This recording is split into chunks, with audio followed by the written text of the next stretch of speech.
2 பேர் சுவாரஸ்யமாக பேசிகிட்டு இருக்கிறப்போ குறுக்க புகுந்து தொந்தரவு பண்ணுறதுக்குன்னே சில பேர் இருப்பாங்க. அது ரொம்ப இடைஞ்சலாக இருக்கும். இதே மாதிரி மின்காந்தம் கூட குறுக்க புகுந்து தொந்தரவு பண்ணும். கடைசியில் அது ஒரு பெரிய இடைஞ்சலில் கொண்டாந்து விட்டுரும். சில வீடுகளில் கேபிள் கனெக்ஷன் இல்லாமல் சில தனியார் டிவி காட்சிகள் தெரியும். அதுக்கு என்ன காரணம்னா இந்த மின்காந்த குறுக்கீடு தான் காரணம். இதைத்தான் சுருக்கமாக இஎம்ஐ அப்படின்னு சொல்கிறாங்க. அதாவது எலக்ட்ரோ மேக்னெட்டிக் இன்டர்ஃபியரன்ஸ். இது ஏற்படக்கூடிய இடங்கள் எது எதுன்னு எடுத்துக்கிட்டால் அது ஒரு பெரிய பட்டியலாகவே போயிடும்.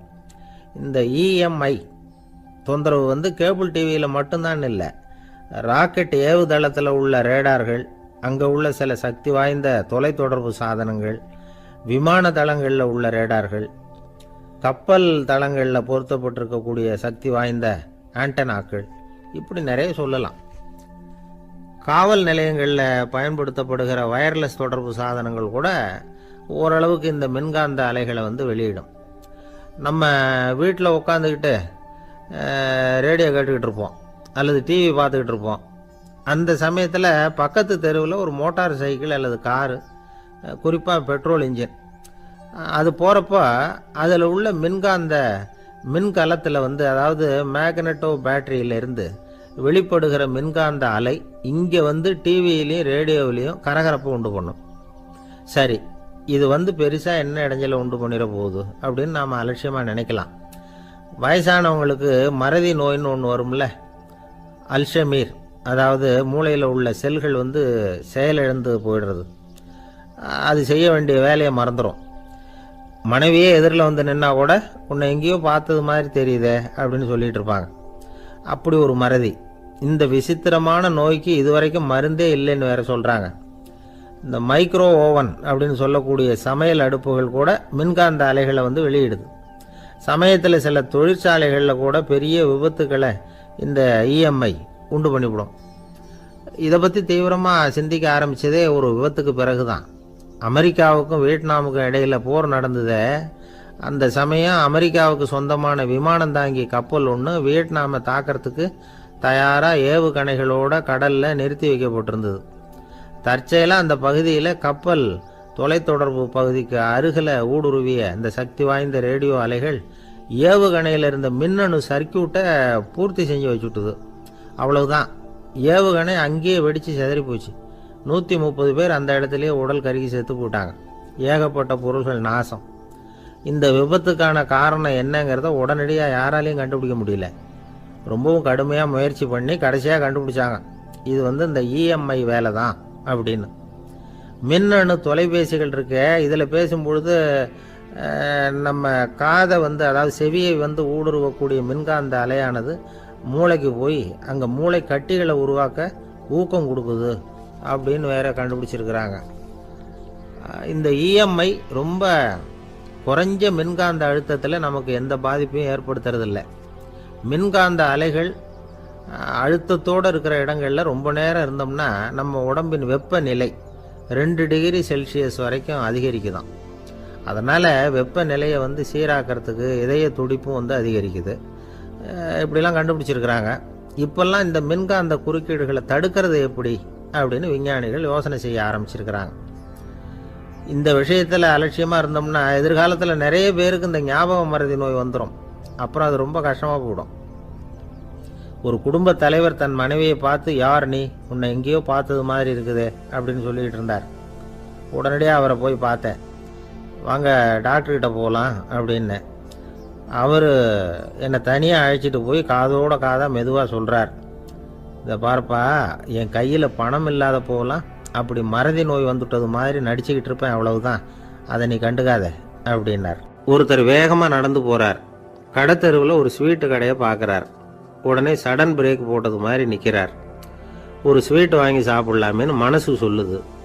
டாக்டர் வேணாம்னு சொல்லியிருக்கிறார், உடம்புக்கு ஒத்துக்காது, அதனால் அது வேணாம்னு சொல்லுது அறிவு.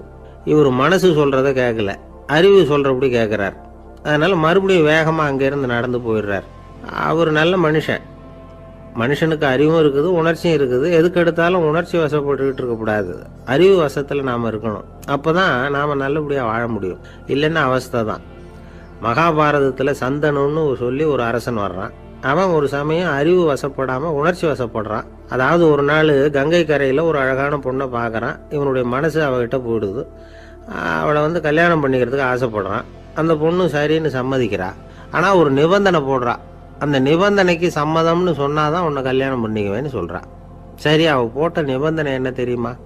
இது மாதிரி நான் உங்கள் மனசு புண்படுற மாதிரி எந்த காரியம் பண்ணாலும் நீங்கள் என்ன ஏன்னு கேட்கக்கூடாது. நான் செய்கிற காரியத்தை தடுக்கவும் கூடாது. அப்படி நீங்கள் செஞ்சால் அடுத்த கணமே நான் உங்களை பிரிஞ்சு போயிடுவேன். இதுதான் அந்த பொண்ணு போட்ட நிபந்தனை. சந்தன அரசன் இந்த நிபந்தனையை ஒத்துக்கலாமா? இதை அறிவுபூர்வமாக யோசிச்சிருந்தா இதுக்கு கட்டுப்பட்டுருக்க மாட்டான். இந்த நிபந்தனைக்கு நான் சம்மதிக்க மாட்டேன்னு தான் சொல்லியிருக்கணும். ஆனால் அவன் அந்த நேரத்தில் உணர்ச்சி வசத்தில் இருந்தான். அதனால் நீ என்ன சொன்னாலும் சரின்னு ஒத்துக்கிட்டான். அவன் கல்யாணம் பண்ணிக்கிட்டான். இதனால் என்ன ஆச்சு? 7 பச்சை இளம் குழந்தைகளை பிறந்த உடனே அவள் கங்கையில் தூக்கி எறிஞ்சி கொல்லக்கூடிய கோர காட்சியை இவன் ஒன்று பின்னாடி ஒன்றா பார்க்க வேண்டியதாக போச்சு. கடைசியில் 8வது குழந்தை பிறந்ததுன்னு தான் அவனுடைய அறிவு மேலோங்குது. அந்த கொடிய செயலை தடுத்து நிறுத்துறான். அந்த 8வது குழந்தை தான் பின்னாடி பீஷ்மர் ஆகிறார். ஒரு பக்தி பிரசங்கத்தில் ஒரு பேச்சாளர் இந்த விஷயத்தை சொல்லிவிட்டு இன்னொரு விஷயமும் சொன்னார். அது என்னன்னா, சந்தனு மன்னன் அறிவுக்கும் உணர்ச்சிக்கும் நடுவில் அகப்பட்டு தவிச்சதுனால அவன் வம்சத்தில் வந்த கௌரவர்கள் உணர்ச்சி வசப்பட்டாங்க, பாண்டவர்கள் அறிவு வசப்பட்டாங்க அப்படின்னு சொன்னார். மனுஷனுக்கு உணர்ச்சியை விட அறிவு மேலோங்கி இருக்கணுங்கிறது சரிதான். ஆனால் அந்த அறிவை எப்படி உபயோகப்படுத்துகிறோங்கிறது முக்கியம். ஒருத்தர் சொன்னார், சார் இன்னைக்கு கோயம்புத்தூரில் ஒரு கல்யாணம், அதுக்கு நான் போக முடியலேன்னு நினைக்கும் பொழுது மனசுக்கு ரொம்ப வருத்தமாக இருக்குது சார் அப்படின்னார். ரொம்ப உணர்ச்சி வசப்பட்டார். அதுக்காக கவலைப்படாதீங்க சார், ஒரு வாழ்த்து தந்தி கொடுத்துருங்களேன் அப்படின்னார் இன்னொருத்தர். அது எப்படி சார் முடியும்னார் அவர். நான் தானே சார் கல்யாண மாப்பிள்ளை அப்படிங்கிறார் அந்த ஆள். ஒரு ஆளை அடையாளம் கண்டுபிடிக்கணும்னா அதுக்கு சுலபமான வழி என்ன? முகத்தை பார்த்து கண்டுபிடிக்கிறது தான். ஆனால் மனுஷன் தப்பு பண்ண ஆரம்பிக்கும் பொழுது அவனை கண்டுபிடிக்கிறதுக்கு வேறு வழிகளை தான் கையாள வேண்டியிருக்கு. கைரேகை அதுக்கு ரொம்ப உபயோகப்படுது. கைரேகைகள் ஒருத்தருக்கு இருக்கிறது மாதிரி இன்னொருத்தருக்கு இருக்கிறது இல்லை. பல் வரிசையும் அப்படி தான். ஏமாத்துறவங்க அதிகமாக போனால் இருக்கிறவங்க எச்சரிக்கையாக இருக்க வேண்டியிருக்குது. பயோமெட்ரிக்ஸ் அப்படிங்கிறது ஒரு பெரிய தொழில்நுட்பம். இதை உபயோகப்படுத்தி சில பாதுகாப்பு உத்திகளை எல்லாம் உருவாக்கி இருக்கிறாங்க அமெரிக்காவில். வீட்டுக்கு சொந்தக்காரர் குரல் கொடுத்தா கதவு திறக்கும், அல்லது அவர் கை வச்சா கதவு திறக்கும். மற்றவங்க யார் என்ன பண்ணாலும் கதவு திறக்காது. இது ஒரு முறை. அவரோட குரல் அல்லது கைரேகை ஒரு எலக்ட்ரானிக் சாதனத்தில் ஏற்கனவே பதிவு பண்ணப்பட்டிருக்கும். இவர் குரல் கொடுக்குறப்போ அல்லது கையை வைக்கிறப்போ அதை ஒப்பிட்டு பார்த்து சரியாக இருந்தால் கதவு திறக்கிறது மாதிரி ஒரு ஏற்பாடு. இதே மாதிரி ஒருத்தரோட விழித்திரையில் உள்ள இரத்த குழாய் அமைப்பு பாருங்க, அது கூட ஒருத்தருக்கு இருக்கிறது மாதிரி இன்னொருத்தருக்கு இருக்கிறது இல்லை. அதனால் அதை வச்சு அடையாளம் கண்டுபிடிக்கக்கூடிய சாதனங்களும் இப்போ பழக்கத்துக்கு வந்தாச்சு. கைரேகையை ஒப்பிடுற சாதனத்தை விட விழித்திரை இரத்த குழாய் அமைப்பை அடையாளம் காணுற சாதனம் இருக்கு பாருங்க, இது ரொம்ப நுட்பமானது. இது நம்ப தகுந்தது. ஒரு ஆளை அடையாளம் கண்டுபிடிக்கிறதுக்கு இது எடுத்துக்கிற நேரம் 1 வினாடி தான். ஒரு கருவி இருக்கும், அதில் உள்ள ஒரு சிறு துளையில் கண்ணை வச்சு பார்க்கணும். உடனே இந்த சாதனம் குறைந்த சக்தி உள்ள இந்த அக சிவப்பு ஒளியை பாய்ச்சி அவரது விழித்திரையின் இரத்த குழாயை ஆராய்ச்சி பண்ணி ஏற்கனவே அதோட நினைவு பெட்டகத்தில் பதிவு பண்ணி வச்சிருக்கிறோமே அந்த அமைப்புகளோட இதை ஒப்பிட்டு பார்த்து சரியான ஆள் தானா இல்லையா அப்படின்னு அடையாளம் காட்டிவிடும். குரலை வச்சு அடையாளம் கண்டுபிடிக்கிறதும் இந்த பயோமெட்ரிக்ஸ் முறைகளில் ஒன்று. ஒரு நபரோட குரலில் டிஜிட்டல் குறியீடுகளை மாற்றி பதிவு பண்ணிக்கிட்டு மீண்டும் அதே குரலை இனம் காணக்கூடிய சாதனங்கள் ஏற்கனவே அமெரிக்காவில எல்லாம் விற்பனைக்கு வந்தாச்சு. ஒரு ஆளுக்கு ஜலதோஷம் பிடிச்சிருந்தா கூட அந்த சாதனம் சரியாகவே கண்டுபிடிச்சிருமா. குரலை மாற்றி பேசுகிறவங்க கூட இந்த கருவியை ஏமாற்ற முடியாது. இதை ஆஸ்பத்திரிகள், வங்கிகளில் உள்ள இரும்பு பெட்டக காப்பறைகள் இங்கெல்லாம் உபயோகப்படுத்தலாம். குழந்தைகள் உள்ள இடங்களுக்கு இது ரொம்ப உபயோகப்படும். கதவு பூட்டிக்கிட்டுதுன்னு வச்சுக்கோங்க, கதவை திறக்கிறதுக்கு சாவி உபயோகப்படுத்த தெரியாத குழந்தைகள் குரல் எழுப்பிய கதவை திறந்துட முடியும். எதிர்காலத்தில் இந்த பயோமெட்ரிக்ஸ் முறை இன்னும் பல ஆச்சரியங்களை ஏற்படுத்தும் அப்படின்னு எதிர்பார்க்குறாங்க.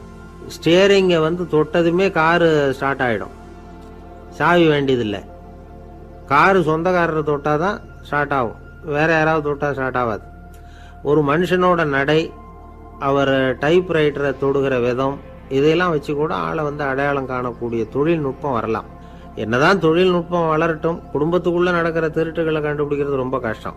ஒரு வீட்டில் பெட்டியில் இருந்த பணம் காணாமல் போச்சு. வீட்டுக்காரரோ அல்லது பையனோ தான் எடுத்துருக்கணும்.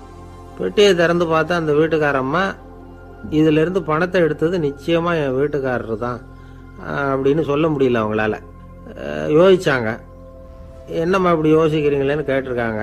நிச்சயமாக இந்த பணத்தை எடுத்தது என் வீட்டுக்காரர் இல்லை அப்படின்னு உறுதியாக சொல்லிவிட்டாங்க அந்த அம்மா. இது கேட்டவங்களுக்கு ரொம்ப ஆச்சரியமாக இருந்தது. அந்த வீட்டுக்காரருக்கு இது ரொம்ப பெருமையாக இருந்தது. அது எப்படி அவ்வளவு கரெக்டாக சொல்கிறீங்க அப்படின்னு கேட்டிருக்கிறாங்க. அப்போ அந்த அம்மா சொல்லிச்சான், பெட்டியில் இன்னும் கொஞ்சம் பணம் மிச்சம் இருக்குது, இவர் எடுத்திருந்தாருன்னா அப்படி மிச்சம் வச்சிருக்க மாட்டார், அதனால தான் அப்படி சொன்னேன் அப்படின்னாங்களாம். ஆந்திர நாட்டில் ஒரு அரசர் இருந்தார். அந்த அரசர்கிட்ட ஒரு அமைச்சர் இருந்தார். அந்த அமைச்சர் பேர் ராயண பாஸ்கர். அவர் ஒரு பெரிய அறிவாளி. அது மட்டும் இல்லை, மிகச்சிறந்த கொடையாளி. யார் எது கேட்டாலும் இல்லைன்னு சொல்ல மாட்டாராம். அதன் காரணமாகவே அவர்கிட்ட இருந்த செல்வம் நாளுக்கு நாள் குறைஞ்சிக்கிட்டே வந்துட்டு தான். கடைசியில் குடும்பத்துக்குன்னு எதுவும் வைக்காமலே அவர் போய் சேர்ந்துட்டார். மகனும் இறந்துட்டார். அந்த குடும்பத்தில் மிஞ்சி இருந்தது அவருடைய மருமகள், ஒரு பேரன், அவ்வளவுதான். இருந்த ஒரே சொத்து பழுதடைஞ்ச ஒரு வீடு. அந்த அம்மா மற்ற வீடுகளில் வேலை செஞ்சு தன்னுடைய பிள்ளைய படிக்க வச்சுக்கிட்டு வராங்க. அந்த புள்ள ஒரு பெரிய வள்ளலுடைய பேரன்கிறது அந்த பள்ளி வாத்தியார்களுக்கும் தெரியும். அதனால் அவங்களும் இவங்ககிட்ட கொஞ்சம் அன்பாகவும் அக்கறையாகவும் பழகி பாடம் சொல்லி கொடுத்துக்கிட்டு இருக்கிறாங்க. ஒரு நாள் ஒரு புகழ்பெற்ற கவிஞர் ஒருத்தர் அந்த பள்ளிக்கூடத்துக்கு வந்திருக்கிறார்.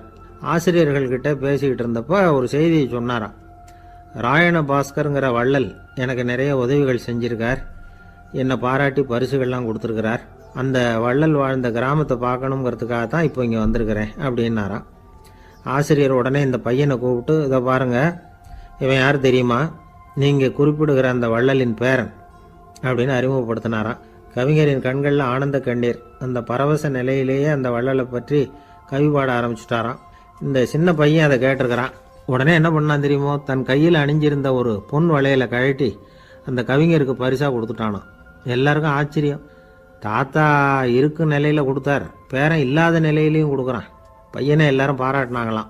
இருந்தாலும் அவனுக்குள்ள ஒரு பயம் எதுவாக ஆரம்பமாச்சு. பள்ளிக்கூடம் விட்டு வீட்டுக்கு வரும்பொழுது அந்த பயம் இன்னும் அதிகமாயிட்டுது. அம்மா என்ன சொல்லுவாங்களோ தெரியலையே, ஏதோ திடீர்னு தோணிச்சு வளையலை கழட்டி கொடுக்கணும்னு கொடுத்துட்டோம். குடும்பம் இருக்கிற நிலையில் இப்படி நான் செஞ்சது தப்பா, வீட்டு செலவுக்கே அம்மா எவ்வளவு கஷ்டப்படுறாங்க, வீட்டுக்கு போனதும் என்ன நடக்குமோ தெரியலையே அப்படின்னு நினச்சி பயந்துக்கிட்டே அவன் வீட்டுக்குள்ளே அடி எடுத்து வைக்கிறான். அம்மா கூப்பிட்டு சாப்பாடு போட்டாங்க. அவங்க கண்ணில் படக்கூடாதுங்கிறதுக்காக ஒரு கையை பின்னாடி மறைச்சிக்கிட்டே இருந்தான். அம்மா இதை கவனிச்சிட்டாங்க. ஏய், உன் கையை ஏன் அப்படி வச்சிருக்கிற, உன் கைக்கு என்னாச்சு, ஏதாவது அடிபட்டு போச்சா அப்படின்னு கேட்டுக்கிட்டே கையை எடுத்து பார்க்குறாங்க. வளையலை காணலை. வளையல் எங்கே அப்படின்னு கேட்குறாங்க. இவன் தயங்கிக்கிட்டே நடந்ததை சொல்கிறான். அது கேட்டதும் அந்த அம்மாவோட முகம் கோபத்தால் செவந்து போச்சான். முட்டாளே, என்ன காரியம் பண்ண அப்படின்னு கன்னத்தில் அரைஞ்சிட்டாங்களாம். அம்மா, என்னை அடிக்காத, ஏதோ தெரியாமல் தப்பு பண்ணிட்டேன் அப்படின்ட்டுருக்கான். மகனே, வளையலை கொடுத்ததுக்காக நான் உன்னை அடிக்கலை அப்படிங்க, பின்ன எதுக்கு அடித்தேன்னு கேட்டிருக்கான்.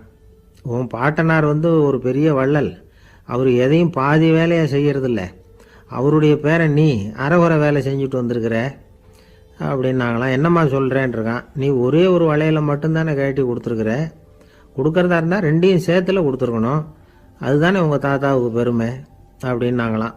அம்மா, தெரியாமல் செஞ்சுட்டேன், உங்கள்கிட்டையும் அரை வாங்கிட்டேன் அப்படி இப்படின்னு அவன் சொல்லியிருக்கிறான்.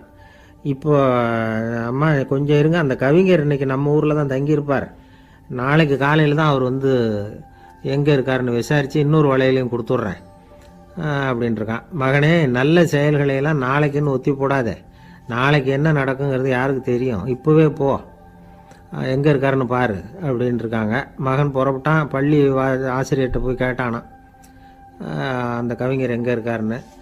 அவர் சொன்னாராம். உடனே போய் அவர் இருக்கிற இடத்துல கதவை தட்டியிருக்கான். ராத்திரி நேரத்தில் இவனை கண்டதும் அவருக்கு ரொம்ப ஆச்சரியம்.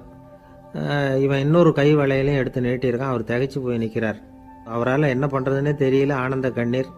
இது பெரியவர்கள் கூற கேட்ட ஒரு வரலாறு. இன்னைக்கு இப்படிப்பட்டவங்களை பார்க்க முடியுமா? வறுமை வள்ளல் தன்மையை ஒன்று செய்து விடாதுங்கிறதுக்கு இது ஒரு உதாரணம். ஒருத்தன் இன்னொருத்தனை பார்த்து கேட்டானா, எங்கள் தாத்தா உங்கள் தாத்தாவுக்கு 100 ரூபா கடன் கொடுத்துருக்கிறார், அதை எப்போ திருப்பி கொடுக்க போகிறேன்னு. கவலைப்படாத, எங்கள் பேரன் அதை உங்கள் பேரன்ட்ட திருப்பி கொடுத்துருவான் அப்படின்னு நானா அவன். ஒரு ஊரில் ஒரு மன்னர் இருந்தார். புத்தி கூர்மை உள்ள ஒரு மன்னர்.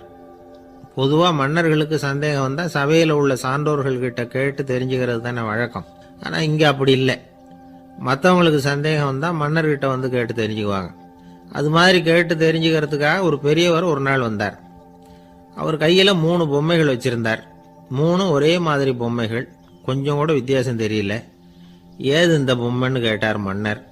எனக்கு வேண்டியப்பட்ட ஒருத்தங்கிட்ட இருந்து இதை வாங்கிட்டு வந்திருக்கிறேன். நான் தான் அவன்கிட்ட இந்த பொம்மையை செஞ்சு கொடுக்க முடியா கேட்டுக்கிட்டேன். அவன் ரொம்ப புத்திசாலி, அவன் தான் இதை செஞ்சு கொடுத்தான். ஆனால் அதில் ஒரு சிக்கல் அப்படின்னார். என்ன பிரச்சனைன்னு கேட்டிருக்காரு இவர். நான் அவன்கிட்ட கேட்டது 3 விதமான பொம்மைகளாக இருக்கணும்னு கேட்டேன். அவன் என்னடான்னா 3 ஒரே மாதிரியாக செஞ்சு கொடுத்துட்டான் அப்படின்னார். அவன்கிட்டயே கேட்கறது தானே அப்படின்னு இருக்காரு இவர். கேட்டேன், அவன் என்ன சொல்கிறான்னா இது 3 ஒரே மாதிரி பொம்மை கிடையாது, 3 விதம், ஒன்றுக்கு ஒன்று வித்தியாசம் இருக்குது. இந்த 3 பொம்மையும் 3 விதமான நண்பர்களுக்கு உதாரணங்கள் அப்படின்னு சொல்கிறான். எனக்கு ஒன்றும் புரியல, அதுதான் உங்ககிட்ட வந்தேன் அப்படின்னார். சரி, அந்த பொம்மைகளை இப்படி கொடுங்க அப்படின்னு வாங்கினார் மன்னர். எடுத்துக்கிட்டு உள்ளே போனார். கொஞ்ச நேரம் கழித்து வெளியில் வந்தார். அதுக்கப்புறம் சொன்னார், இதை பாருப்பா, அவன் சொன்னது சரிதான், 3 விதம் தான். இது இருக்குதே முதல் பொம்மை, இது உத்தமமான நண்பனுக்கு உதாரணம்.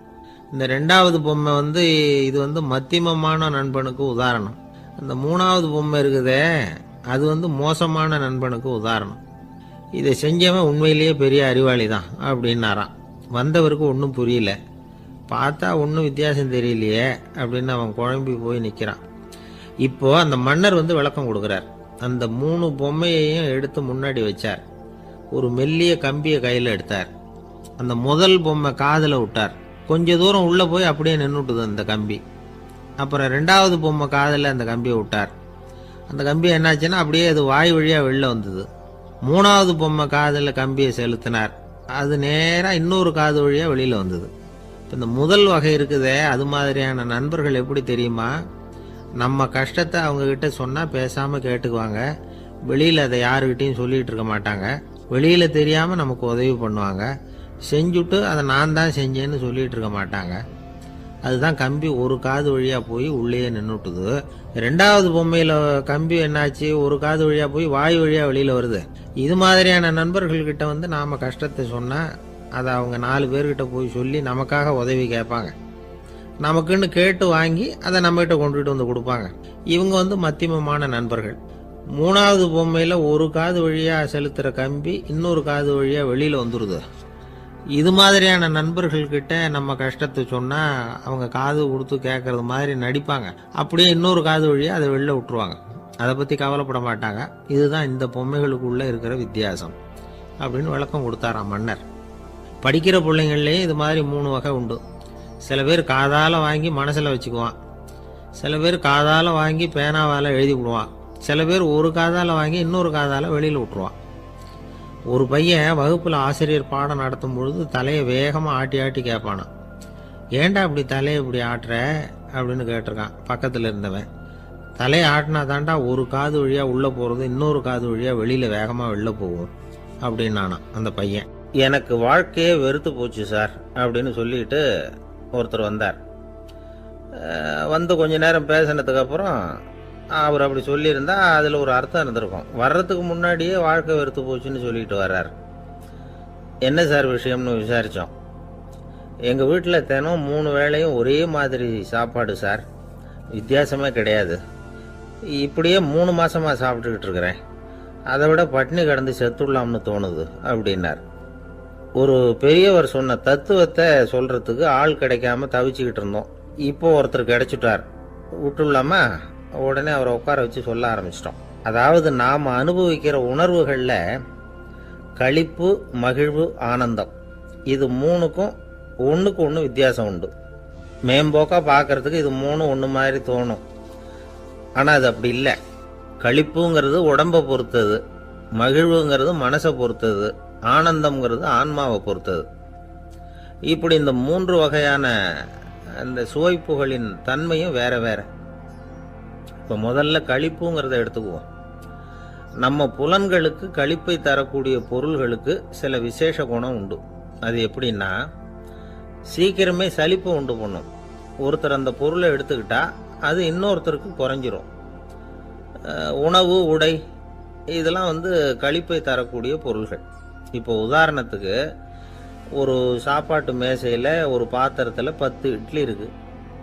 அதில் ஒரு 2 இட்லியை நம்ம தட்டில் எடுத்து வச்சு சாப்பிட்றோம். நாம் சாப்பிட்ட அந்த இட்லி நிச்சயமாக எதிரில் உட்காந்துருக்கிறவருக்கு இல்லை, அவருக்கு உபயோகப்படாது. நாம் சாப்பிட்ட அதே இட்லியை அவரும் சாப்பிட முடியாது, அவர் வேற தான் எடுத்து வச்சுக்கணும். அது மாதிரி நாம் ஒரு சட்டையை எடுத்து போட்டுக்கிறோம், அதே சட்டையை அதே நேரத்தில் இன்னொருத்தர் போட்டுக்க முடியாது. புலன்களுக்கு களிப்பை தரக்கூடிய இது மாதிரி பொருள்கள்லாம் முதல் தடவை நமக்கு கொடுக்குற களிப்பை 2வது தடவையும் கொடுக்காது, 3வது தடவை இன்னும் குறையும், கடைசியில் வெறுப்பாக மாறிடும். ஒவ்வொன்றா இட்லியை தொடர்ந்து சாப்பிட்றோம்னு வச்சுக்கோங்க, முதல் இட்லி தரக்கூடிய சுவையை 30வது இட்லி தராது. முதல் தடவை புது சட்டையை போட்டுக்கிறப்போ நமக்கு இருக்கிற களிப்பு அதே சட்டையை 100வது தடவையாக போட்டுக்கிறோம்னு வைங்க, அப்போ இருக்குமா? இருக்காது. இதுதான் களிப்பு. அதாவது சீக்கிரமே சலிப்பை தரக்கூடியது. ஒருத்தர் எடுத்துக்கிட்டால் இன்னொருத்தருக்கு குறைஞ்சி போகக்கூடியது. ஆனால் மகிழ்ச்சிங்கிறது அப்படி இல்லை, ஒருத்தர் அனுபவிக்கிறதுனால இன்னொருத்தருக்கு குறைஞ்சி போகாது. இப்போ காலையில் சூரியன் உதயம் ஆகிறத பார்த்து சந்தோஷப்படுறோம், அதையே இன்னொருத்தரும் பார்த்து சந்தோஷப்படலாம். ஒரு நல்ல சங்கீதத்தை கேட்குறோம், ஒரு அழகான ஓவியத்தை ரசிக்கிறோம், நீங்கள் ரசிக்கிற அதே நேரத்தில் இன்னொருத்தரும் அதை ரசிக்கலாம். அதனால் அது குறைஞ்சி போகிறதில்ல, இது மகிழ்வு. ஆனால் ஒன்று, ஒரே பாடலை திரும்ப திரும்ப கேட்டுக்கிட்டு இருந்தால் கடைசியில் அலுப்பு தட்டும். அதாவது மகிழ்வுங்கிறது எப்படின்னா, மற்றவங்களோட பகிர்ந்து கொள்றதுனால குறையாது. ஆனால் ஒரே பொருள் மீண்டும் மீண்டும் அனுபவிப்ப தர்றப்போ முதல்ல மகிழ்வு அதிகரித்து அதுக்கப்புறம் அது மங்கி மறைஞ்சு போடும். இதுதான் அந்த மகிழ்வுங்கிறதுக்கு இலக்கணம். சரி, இப்போ 3வதா சுகம் தரக்கூடிய ஆனந்தம்ங்கிறது எப்படின்னா, இது நமக்கு உள்ளே இருந்து சுரக்கிறது. மனசு சலனங்கள்லேருந்து விடுபடுறப்போ இந்த ஆனந்தம் நமக்கு கிடைக்கும். இது நிலையான சுகம், ஆத்ம சுகம். களிப்பிலிருந்து மகிழ்வுக்கும் மகிழ்விலிருந்து ஆனந்தத்துக்கும் செல்றது தான் மனிதன் நடத்த வேண்டிய முக்கியமான பயணம். இவ்வளவு விஷயத்தையும் கேட்டுட்டு இந்த காலத்து பையன் ஒருத்தன் வந்தான். சார், இப்போ நீங்கள் ஒரு சாப்பாட்டு மேசையில் ஒரு 10 இட்லி வைக்கிறீங்க, என்ன உட்கார வைங்க, எதிரில் இன்னொருத்தனை உட்கார வைங்க, நான் களிப்பு மகிழ்வுலாம் தாண்டி நேரடியாக ஆனந்தத்துக்கு பயணம் பண்ணி காட்டுறேன் அப்படின்னா. ஒன்றும் புரியல அவன் சொன்னது. அது எப்படி, என்ன பண்ணுவ நீ அப்படின்னு சொல்லி கேட்டோம் ஆச்சரியமா. 2 இட்லி சாப்பிட்டா தானே சார் களிப்பு, நான் 10 இட்லியும் மொத்தமாக சாப்பிட்ருவேன், அடுத்தவனுக்கு எதுவும் கிடைக்காது, அவனுக்கு கிடைக்காதபடி நாமே சாப்பிட்டுடுறோம்ல, அதுதானே நமக்கு ஆனந்தம் அப்படின்னு அதுக்கு ஒரு விளக்கம் சொல்கிறான். ஒரு கணவன் மனைவி, எப்போ பார்த்தாலும் அவங்க 2 பேருக்கும் இடையில சண்டை வந்துக்கிட்டே இருந்தது. இதில் என்ன ஆச்சரியங்கிறீங்களா? நான் அதுக்காக சொல்ல வரல, இது வேற விஷயம். அதாவது சண்டை போடாமல் இருக்கிறதுக்கு வழி சொல்கிற தகவல் இது. நான் சொன்ன அந்த கணவன் மனைவி எப்படின்னா, கணவன் ஒரு வார்த்தை சொன்னால் மனைவி கிட்டேருந்து 2 வார்த்தை பதிலாக வரும், இதுக்கு கணவன் கிட்டேருந்து 4 வார்த்தை பதிலாக வரும். இப்படி வார்த்தைகள் பெருகி போய் கடைசியில் வம்புல முடியும். அந்த அம்மா பொறுத்து பார்த்தாங்க, அவங்களால தாக்கு பிடிக்க முடியல. பக்கத்து வீட்லேயும் ஒரு கணவன் மனைவி இருந்தாங்க, அவங்களுக்குள்ள சண்டை வர்றதில்லை. அது எப்படி அவங்களால மட்டும் சண்டை போடாமல் இருக்க முடியுது அப்படின்னு இந்த அம்மாவுக்கு ஆச்சரியம். ஒரு நாள் நேராக பக்கத்து வீட்டு அம்மாக்கிட்டே போய், ஏம்மா, நீங்கள் எப்படி கணவனும் மனைவியும் சண்டை போட்டுக்காமல் இருக்கிறீங்க, அது எப்படி முடியுது உங்களால் அப்படின்னு கேட்டாங்க. அதுக்குன்னு ஒரு மருந்து இருக்குது, அதை சாப்பிட்டா சண்டை வராது அப்படின்னாங்க அவங்க. சரிங்க, அந்த மருந்தை அவர் சாப்பிட மாட்டேன்னு சொல்லிட்டா என்ன பண்ணுறது அப்படின்னு கேட்டிருக்கிறாங்க இவங்க. அந்த மருந்து அவருக்கு இல்லைம்மா, உனக்கு தான் அப்படின்னாங்களாம் அவங்க. அப்படியா? அப்படின்னா கொடுங்க, ரொம்ப நல்லதாக போச்சு, அதை எப்படி சாப்பிட்றதுங்கிற விவரத்தையும் சொல்லுங்கள், எங்கே அது கிடைக்குங்கிறதையும் சொல்லுங்கள், வாங்கிக்கிறேன் அப்படின்னு கேட்டாங்களாம் இவங்க. வேற எங்கேயும் போய் வாங்க வேண்டாம், என்கிட்டே இருக்க அந்த மருந்து, அதில் கொஞ்சம் தர்றேன், வாங்கி வச்சுக்க. உன் வீட்டுக்காரர் உன்னோட சண்டையை ஆரம்பிக்கிறப்போலாம் நீ இந்த மருந்தில் 1 ounce வாயில் ஊற்றிக்கணும். அதை உடனே குடிச்சிடக்கூடாது, ஒரு 5 நிமிஷமாவது அது வாயில் இருக்கணும், அதுக்கப்புறம் குடிச்சிடலாம் அப்படின்னு சொல்லி ஒரு பாட்டில் மருந்தை இந்த அம்மா கிட்ட கொடுத்து அனுப்புனாங்களாம். மருந்தை எடுத்துக்கிட்டு இந்த அம்மா வீட்டுக்கு வந்திருக்கிறாங்க. வீடு பூட்டி இருந்ததுனால கணவன் வாசல்லையே காத்துக்கிட்டு இருக்கிறான். மனைவியை கண்டதும் சண்டை போட ஆரம்பிச்சிட்டான். வீட்டை பூட்டிவிட்டு எங்கே போய் தொலைஞ்ச, எவ்வளோ நேரமாக ஒரு மனுஷன் வாசல்லையே காத்துட்டு கிடக்கிறது அப்படி இப்படின்னு கத்த ஆரம்பிச்சிட்டான். மனைவி இதுக்கு பதிலே சொல்லலை. அந்த அம்மா பேசாமல் வீட்டை திறந்தாங்க, சமையல் அறைக்குள்ளே போனாங்க. ஒரு அவுன்ஸ் மருந்தை வாயில் ஊற்றிக்கிட்டாங்க. அன்னைக்கு சண்டை மேற்கொண்டு வளரவே இல்லை, நின்றுட்டுது. மருந்து பரவாயில்லை. அதுக்கப்புறம் பல சந்தர்ப்பங்களில் சண்டை வரும் போல் இருக்கிற போலாம் இந்த மருந்து அதை நிறுத்தியிருக்கு. பிரமாதமான மருந்தாக இருக்குது இதை கொஞ்சம் அதிகமாகவே வாங்கி வீட்டில் வச்சுக்க வேண்டியது தான் அப்படின்னு முடிவு பண்ணிட்டு இந்த அம்மா மறுபடியும் பக்கத்து வீட்டு அம்மாக்கிட்ட போனாங்க. எவ்வளவு விலையானாலும் சரி, நான் காசு கொடுத்து வாங்கி வச்சுக்கிறேன், எந்த கடையில் இருக்குது இந்த மருந்து சொல்லுங்க அப்படின்னு கேட்டாங்க. இந்த மருந்துக்கு விலையே கிடையாதுங்க, இலவசமாகவே கிடைக்கும்னாங்களாம் அவங்க. அது எப்படி விலை இல்லாமல் இதை விற்க முடியுது அப்படின்னு கேட்டாங்களாம் இவங்க. அது மருந்தாக இருந்தால் தானே விலை வைக்கிறதுக்கு, அது வெறும் தண்ணி தானே அப்படின்னாங்களாம். வெறும் தண்ணியாக சண்டையை நிறுத்துது அப்படின்ட்டு இருக்காங்க இவங்க.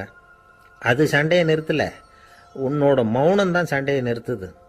நீ வாயில் தண்ணியை வச்சுக்கிறதுனால எதிர்த்து பேசுறதில்ல, அதனால் உன்னுடைய கணவர் கோபம் சாந்தமாயிடுது அப்படின்னாங்களாம் அவங்க. இந்த கதையிலேருந்து சண்டையை நிறுத்துகிற மருந்து எதுன்னு தெரிஞ்சுக்கிட்டோம் இல்லையா. ஒருத்தர் என்ன பண்ணார், பாட்டிலில் தண்ணியை ஊற்றி வச்சுக்கிட்டு அவர்கிட்ட வர்றவங்களுக்கெல்லாம் இதை சிபாரிசு பண்ணலாம்னு நினச்சிக்கிட்டு உட்காந்துருந்தார். ஒரு அம்மா வந்தாங்க.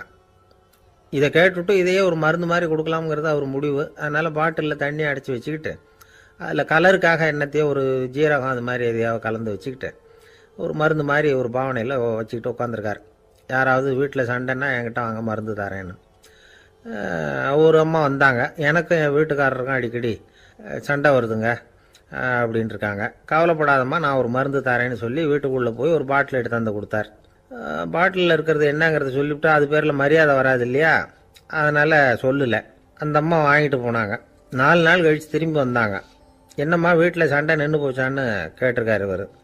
அங்கே நின்று போச்சுங்க, இப்போ உங்ககிட்ட ஆரம்பமாக போகுதுன்னாங்களாம். என்னம்மா அப்படின்ட்டுருக்காரு இவர் பயந்து போய். பின்ன என்னங்க, நீங்கள் என்ன மருந்து கொடுத்துருக்குறீங்க என்னங்க அப்படின்னாங்களாம் கோவமாக. அது வெறும் தண்ணி தானே அப்படின்ட்டுருக்காரு இவர். தண்ணியாக இது நல்லா பாருங்கள் அப்படின்னு அந்த பாட்டில் நீட்டினாங்களாம். இவர் வாங்கி பார்த்துருக்கார். அப்புறம் தான் விஷயம் புரியுது அவருக்கு. இவர் கை தவறுதலாக அவங்க வீட்டில் இருந்த மண்ணெண்ணெய் பாட்டில் எடுத்து அவர்கிட்ட கொடுத்துருக்குறாங்க. அப்புறம் என்ன ஆகும், சண்டை வராமல். வாங்க மாட்டேங்கிறான் சார் அப்படின்னு சொல்கிறது உண்டு. அது எப்படி காதில் வாங்கிக்காமல் இருக்க முடியும்? காதுங்கிறது எப்பவும் திறந்தே இருக்கக்கூடிய ஒன்று தானே. சில பேர் பேசிக்கிட்டே இருப்பாங்க, நாமும் கேட்டுக்கிட்டே தான் இருப்போம். அவர் என்ன சொன்னார் திருப்பி சொல்லு அப்படின்னு சொன்னால் சொல்ல தெரியாது. காது சரியாக கேட்டாலும் நாம் பேசுகிறத மற்றவங்க சரியாக கேட்குறாங்களா அப்படிங்கிறது சந்தேகம்தான். இந்த சந்தர்ப்பத்தில் ஒரு உண்மையை நாம் புரிஞ்சுக்கணும். அதாவது என்னென்னா, கேட்பதுங்கிறது வேற, கவனிக்கிறதுங்கிறது வேற. அதாவது கேட்கறதுன்னா அது ஹியரிங், கவனிக்கிறது அப்படின்னா அது லிசனிங். கேட்கறதுங்கிறது தன்னிச்சையாக நடக்கக்கூடிய ஒரு செயல். இப்போ ஒரு சாலையில் நடந்து போயிட்டுருக்குறோம், எவ்வளவோ சத்தம் நம்ம காதில் விழுந்துக்கிட்டு இருக்கு. கார் போகிற சத்தம் கேட்குது, பறவை ஒரு மரத்துலேருந்து கத்துது, அந்த சத்தம் கேட்குது. இப்படி நிறையா காதில் விழுந்துக்கிட்டு இருக்கு. ஆனால் கவனிக்கிறதுங்கிறது எப்படின்னா, நம்ம முழு மனசை செலுத்தி உன்னிப்பாக கேட்கறது. எத்தனையோ சத்தத்துக்கு நடுவில் தன்னுடைய குழந்தை அழற சத்தத்தை தாய் தெரிஞ்சுக்க முடியுது இல்லையா, அது மாதிரி. விவரம் தெரிஞ்சவங்கலாம் என்ன சொல்கிறாங்கன்னா, கவனித்தல் அதாவது லிசனிங் அப்படிங்கிற செயலில் 3 அம்சங்கள் இருக்கிறதாக சொல்கிறாங்க. அது என்ன 3 அம்சங்கள் அப்படின்னா, முதல்ல காதால் கேட்கறது, இது முதல் அம்சம். ரெண்டாவது என்னன்னா கேட்டதை புரிஞ்சுக்கிறது. மூணாவது என்னன்னா என்ன புரிஞ்சுக்கிட்டோங்கிறத தெரிவிக்கிறது, ஃபீட்பேக் அப்படின்னு சொல்கிறோமே அது. ஒரு ஆசிரியர் வகுப்பில் பாடம் நடத்திக்கிட்டு இருக்கிறார். வெறுமனே கேட்குற குழந்தை ஒரு காதால் வாங்கி இன்னொரு காதால் விட்டுடும். அதாவது கேட்குற குழந்தை அப்படி செய்யும். ஆனால் கவனிக்கிற குழந்தை கேட்டதை புரிஞ்சுக்கும். என்ன புரிஞ்சுக்கிட்டேன்னு கேட்டால் பதில் சொல்லும். இதுதான் கேட்கறதுக்கும் கவனிக்கிறதுக்கும் உள்ள வித்தியாசம். ஒரு புள்ளி விவர கணக்கு என்ன சொல்லுது தெரியுமா? ஒரு மனிதன் எழுதுறது மூலமாக 6% அறிவை பெருக்கிக்கிறானா, எழுதுறது மூலமாக. படிக்கிறது மூலமாக 19% அறிவை பெருக்கிக்கிறானா. பேசுறது மூலமாக 30% அறிவை பெருக்கி கொள்ளுகிறான் அப்படின்னு சொல்கிறாங்க. ஆனால் பாருங்கள், கவனிக்கிறது மூலமாக 45% அறிவை பெருக்கி கொள்ளுகிறான் அப்படிங்கிறது புள்ளி விவரம். அதனால் கற்றலின் கேட்டல் நன்று அப்படின்னு சொல்கிறாங்க இல்லையா, அது இதுதான். அதனால் கவனிக்கிறது மூலமாக அதிக அறிவை நாம் பெருக்கி கொள்ள முடியும். கேள்வி ஞானம்தான் ரொம்ப சிறந்தது அப்படிங்கிறார் வள்ளுவர். அதாவது கவனித்து கேட்கணும், அதுதான் முக்கியம். மற்றவங்க சொல்கிறத நல்லா கவனிக்க முடியாதபடிக்கு நாமே சில தடைகளை ஏற்படுத்திக்கிறோம், அல்லது நம்ம அறியாமலே அப்படி ஒரு தடை உண்டாயிடுது. அந்த தடைகளை தாண்டணும் அல்லது தகர்த்து எறியணும் அப்படிங்கிறது பெரியவர்கள் சொல்லுகிற யோசனை. அது என்ன தடைகள் அப்படின்னா, நமக்கு தெரியாத இவர் என்ன சொல்லிட போகிறார் அப்படிங்கிற நினப்பு, இது ஒரு தடை. சொல்லி முடிக்கிறதுக்கு முன்னாடியே குறுக்க பேசுறது, மனசு அங்கேயும் இங்கேயும் அலையிறது, இதெல்லாம் தான் தடைகள். ஆசிரியர் பாடம் நடத்துகிறார் அப்படின்னா மாணவர்கள் அக்கறையாக கவனிக்கணும், அப்போ தான் பரீட்சையில் பாஸ் ஆக முடியும். வீட்டுக்குள்ள கணவன் சொல்கிறத மனைவி கவனித்து கேட்கணும், மனைவி சொல்கிறத கணவன் கவனித்து கேட்கணும், இல்லைன்னா குழப்பமாயிடும். ஒரு அம்மா கோயிலுக்கு போனாங்க, சேலையில் ஒரு முடிச்சு போட்டிருந்தாங்க. எதுக்கு சேலையில் முடிச்சு போட்டு வச்சுருக்குறீங்க அப்படின்னு கேட்டாங்க. எங்கள் வீட்டுக்காரர் ஒரு கடிதத்தை மறக்காமல் தபால் போட்டியில் போட்டுடணும்னு சொன்னார், ஞாபகத்துக்காக முடிச்சு போட்டு வச்சுருக்கிறேன் அப்படின்னாங்க. கடிதத்தை பெட்டியில் போட்டுட்டிங்களா அப்படின்னு கேட்டாங்க. அது எப்படிங்க முடியும், அவர் கடிதத்தை என்கிட்ட கொடுக்க மறந்துட்டாரே அப்படின்னாங்களாம்.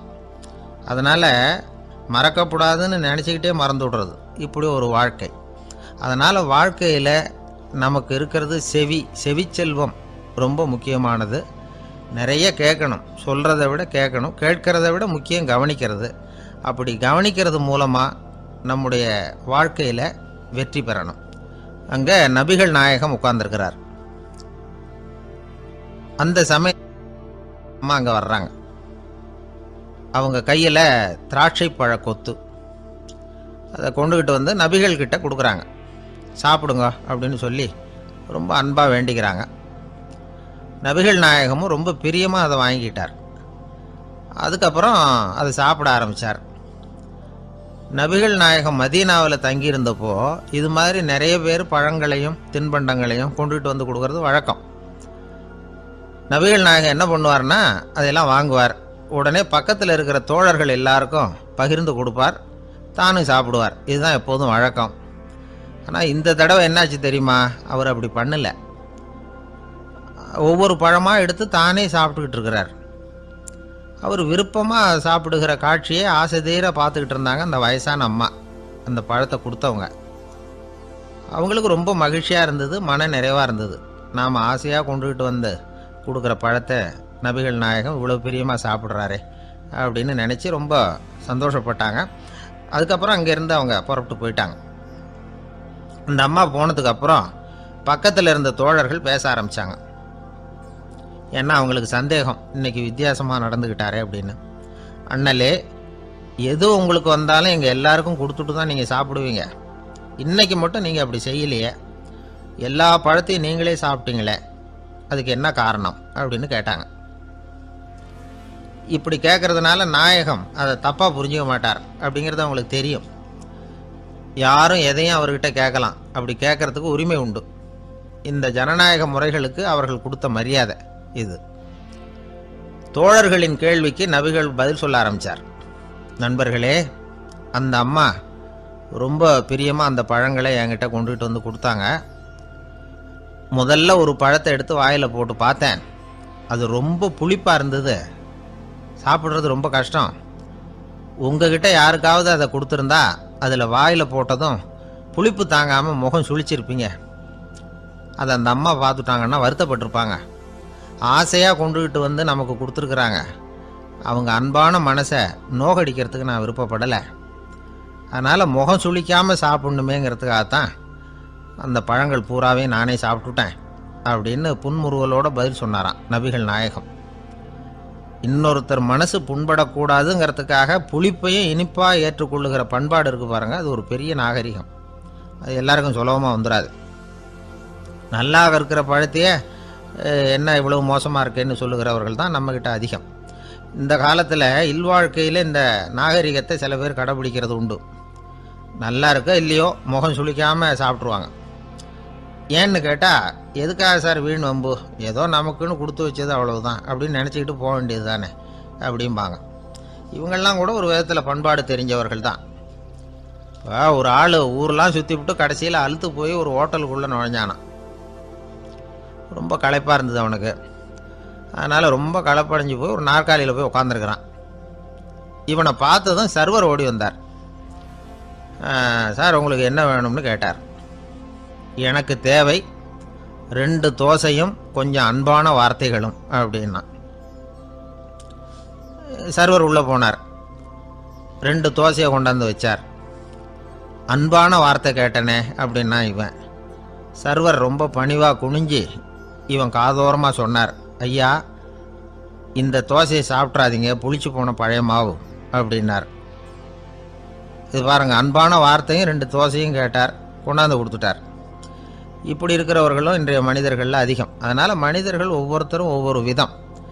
நம்மக்கிட்ட பிரியமாக நடந்துகிறவர்கள் மனம் கோணும்படி நாம் நடந்து கொள்ளக்கூடாது அப்படிங்கிறது தான் நபிகள் நாயகம் அவருடைய செயல் மூலமாக நமக்கு உணர்த்தி இருக்கிற வாழ்வியல் உண்மை. கழுதைய நண்பர்கள் எங்கே போனாலும் சேர்ந்தே போவாங்க வருவாங்க. அப்போது அந்த கழுதை கொஞ்சம் கவலையோடு பேச ஆரம்பிச்சுதான். அதோ பாரு, அங்கே ஒரு புதர் தெரியுது இல்லையா, இந்த புதருக்குள்ளே ஒரு சிங்கம் இருக்குது. அந்த பக்கமாக நான் போகிறப்போ வர்றப்போலாம் அது என்கிட்ட வம்பு வளர்க்குது, தகராறு செய்யுது, என் மேலே பாயுது, என்னை தாக்குது, ஏன்னு தெரியல அப்படின்னுது. இதை கேட்டதும் அந்த குரங்கு சொல்லிச்சு, இனிமேல் கவலைப்படாத, இந்த தடவை நான் உன்னை காப்பாற்றுறேன்னுது. அதுக்கப்புறம் ஒரு நாள் அந்த குரங்கும் கழுதியும் அந்த புதர் பக்கமாக போய்கிட்டு இருந்தாங்க. எதிர்பார்த்தது மாதிரியே நடந்தது. இந்த சிங்கம் எதிரில் வந்தது, கழுதியை பார்த்தது, உடனே அது மேலே பாய ஆரம்பிச்சுட்டுது. அவ்வளவுதான். உடனே இந்த குரங்கு என்ன பண்ணிச்சு தெரியுமா, கிடுகிடுன்னு ஒரு மரத்து மேலே ஏறி உட்காந்துக்கிட்டுது. அங்கே உட்காந்துக்கிட்டு கீழே அந்த கழுதையும் சிங்கமும் போடுற சண்டையை வேடிக்கை பார்க்க ஆரம்பிச்சுட்டுது. கொஞ்ச நேரம் கழித்து அடிபட்ட காயத்தோடு அந்த கழுதை மெதுவாக நடந்து வந்தது. குரங்கும் மெல்ல மரத்தை விட்டு கீழே இறங்குச்சு. இப்போ கழுதை கேட்டுது, என்னை காப்பாத்துறேன்னு சொல்லிவிட்டு காலை வாரி விட்டுட்டியே, நீ பாட்டுக்கு மரத்து மேலே ஏறி உட்காந்துக்கிட்டே, அது நியாயமானது. குரங்கு பரிதாபமாக அதை பார்த்துது. நான் மரத்து மேலே இருந்து நீங்கள் 2 பேரும் சண்டை போட்டதை பார்த்துக்கிட்டு தான் இருந்தேன். உன்னோட சத்தம் தான் அதிகமாக இருந்தது, அது நீ சிரிக்கிற மாதிரி எனக்கு கேட்டுது, அதனால் நீ தான் ஜெயிச்சுக்கிட்டு இருக்க போல இருக்கு அப்படின்னு நினச்சிவிட்டேன்னு. இன்றைக்கி பல பேர் இப்படி தான் இருக்கிறாங்களாம்.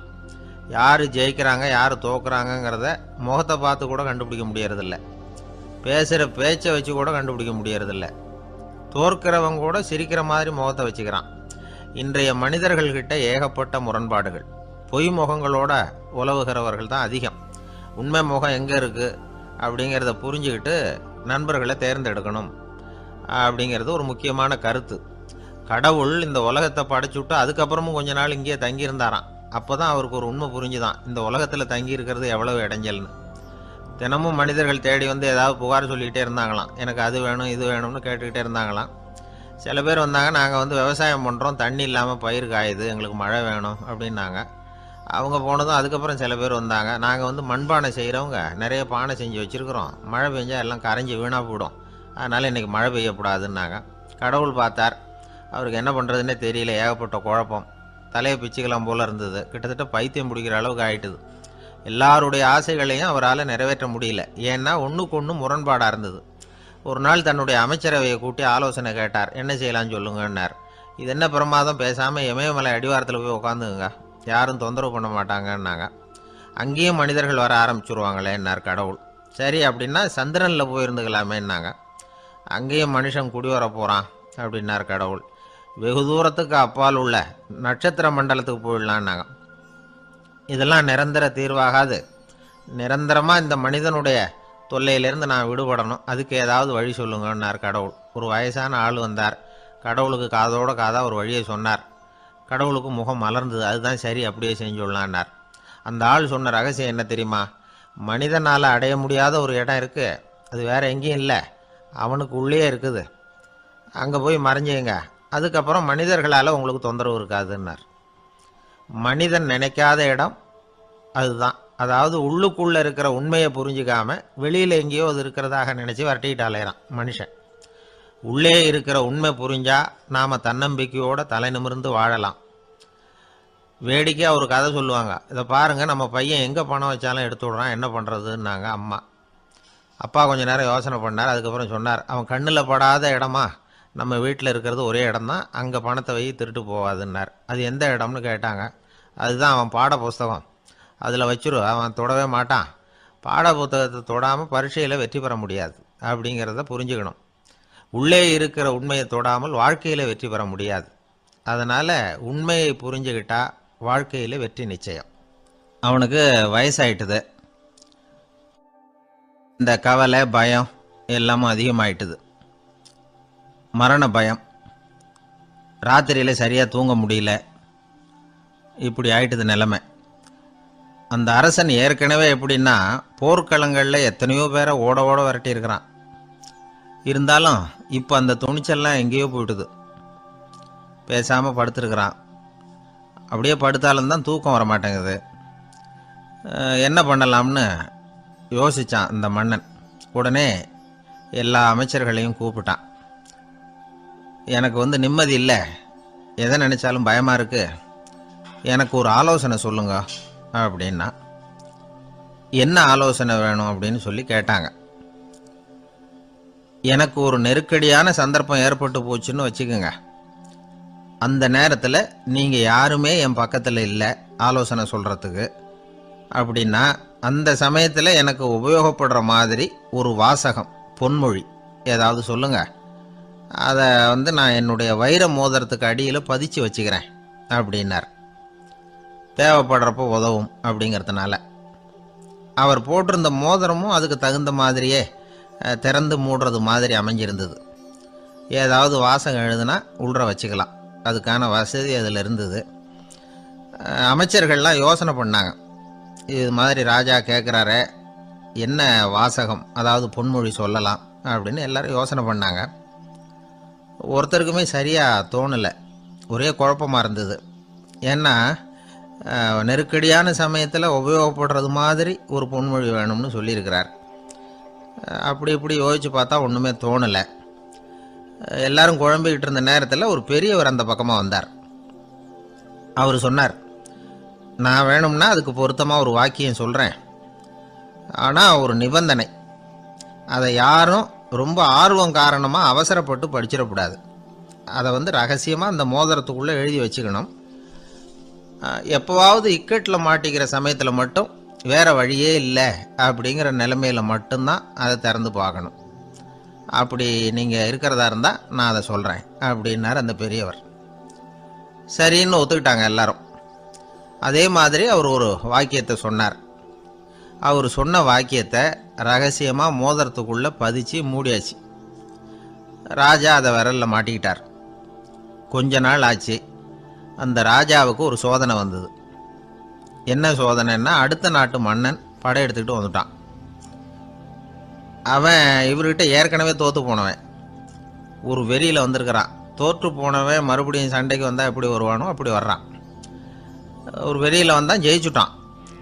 என்னாச்சு இவரோட நிலைமைன்னா, நாட்டை இழந்துட்டார், எல்லாத்தையும் இழந்துட்டார். கடைசியாக ஒரு அடிபட்ட குதிரையில் ஏறி தப்பிச்சு போயிட்டார், வேறு வழி இல்லைன்னு. பின்னாடி துரத்திக்கிட்டு வராங்க. இவர் ஒரு மலை உச்சிக்கு போயிட்டார், அதுக்கும் அப்பால் போக முடியாது. ஏன்னா அந்த பக்கம் பயங்கர பள்ளம். உல்லாச பயணிகள் கண்டு கழிக்கிற இடம் அது. ஆனால் இவருக்கு அது சாவு பயணத்தின் வாசல், திரும்பவும் முடியாது. அவ்வளவு குறுகிய பாதை அது, வேறு வழியே இல்லை. இந்த நேரம் சூரிய ஒளி மோதிரத்தில் பட்டு மின்னிச்சு. உடனே இவருக்கு ஞாபகம் வந்தது. மோதிரத்தை திறந்து படிக்கிறார். அதில் இருந்த வாசகம், இந்த நிலையும் மாறிவிடும், this too will pass away. அவருக்கு ஒரு தைரியம் வந்தது. பின்னாடி வந்தவங்களும் திசை மாதிரி வேறு எங்கேயோ தேடி போயிட்டாங்க. அவங்க விரட்டிக்கிட்டு வரலன்னா இவ்வளவு அழகான ஒரு இடம் இருக்கிறதே எனக்கு தெரியாமல் போயிருக்குமேன்னு நினச்சார். இவ்வளவு அழகை ரசிக்கிறதுக்காக ஒரு நாட்டையே கூட இழக்கலாம்னு தோணுச்சு அவருக்கு. அமைதியாக அந்த அழகை ரசித்தார். எதிரிகள்லாம் எங்கேயோ போயிட்டாங்க. மன்னர் நாடு திரும்பினார். மறுபடியும் படைகளை திரட்டினார். கொஞ்ச நாளில் படை எடுத்துக்கிட்டு போனார். யாருக்கிட்ட தோற்று போனாரோ அவரையே வெற்றி கண்டு திரும்பி வர்றார். வரவேற்பு விழா பிரமாவப்படுது.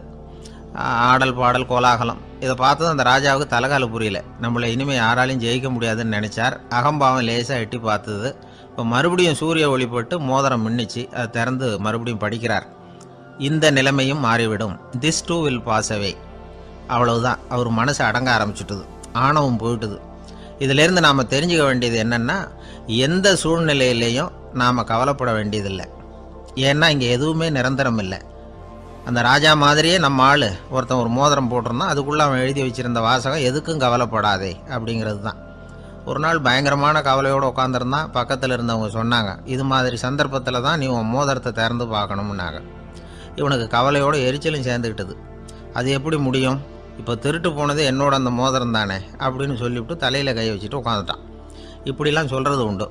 இருந்தாலும் நாம் எந்த சூழ்நிலையிலையும் கவலைப்பட வேண்டியதில்லை அப்படிங்கிற உண்மையை புரிஞ்சுக்கணும். அப்படி கவலையை வெல்றதுக்கான வழி தெரிஞ்சுட்டதுன்னா வாழ்க்கையில் வெற்றி நிச்சயம். உங்கள் பையன் எப்படி சார் இருக்கான் அப்படின்னு விசாரித்தார் ஒருத்தர். அவன் என்ன சார், எதை சொன்னாலும் காதில் வாங்க மாட்டேங்கிறான், அவன் பாட்டுக்கு போகிறான் வர்றான் அப்படின்னு சொல்லி அழுத்துக்கிட்டார் அப்பா. பெரியவங்க சொல்கிறத சின்ன பிள்ளைங்க கேட்கறது இல்லைங்கிறது ஒரு குறை. பெரியவங்க சொல்கிறது சின்ன பிள்ளைங்க காதிலேயே விழறது இல்லைங்கிறது ஒரு குறை. இது கொஞ்சம் சீரியஸான விஷயம், கவனித்து பார்க்கணும். ஒரு குழந்தைக்கு காது சரியாக கேட்குதா இல்லையா அப்படிங்கிறத நாம தான் கவனித்து பார்த்து கண்டுபிடிக்கணும். அதுவாக நம்மக்கிட்ட தவழ்ந்து வந்து அப்பா எனக்கு காது கேட்கல, அழைச்சிட்டு போங்க டாக்டர்கிட்ட அப்படின்னுலாம் சொல்லிகிட்டு இருக்காது. அது சரி, ஒரு குழந்தைக்கு காது சரிவர கேட்குதா இல்லையா அப்படிங்கிறத முன்கூட்டியே நாம் தெரிஞ்சுக்கிறது எப்படி? அதுக்கு சில வழி இருக்குது. உங்கள் குழந்தைய கொஞ்சம் அப்படி கவனித்து பாருங்கள். அடிக்கடி ஜலதோஷம், காதில் அரிப்பு ஏற்படுதா, மூக்கு விரிவாகவும் அப்புறம் டான்சில், அடினாய்டு, சத அழற்சி இது மாதிரி ஏதாவது இருக்கா, வாயிலிருந்து எச்சில் ஒழுகுதா, குழந்தை வாயினால் சுவாசிக்குதா, பற்கள் முன்னாடி தள்ளி வளருதா, இதெல்லாம் அதுக்கு அறிகுறி. அப்புறம் இந்த VBDF TH இப்படி இந்த ஒலிகள் சேர்ந்த வார்த்தைகளை குழந்தை சரியாக புரிஞ்சுக்காது. இப்போ உதாரணத்துக்கு பட்டுன்னு சொல்லு குழந்தை அப்படின்னீங்கன்னா அது கட்டுன்னு சொல்லும். அதாவது பட்டு சவுண்டை அதால் புரிஞ்சிக்க முடியல.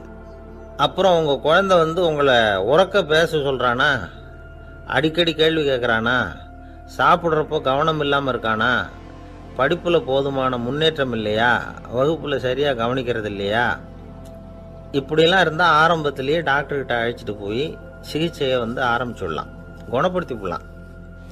குழந்தைக்கு காது சரியாக கேட்கலன்னா நீங்கள் செய்ய வேண்டியது என்ன தெரியுமா?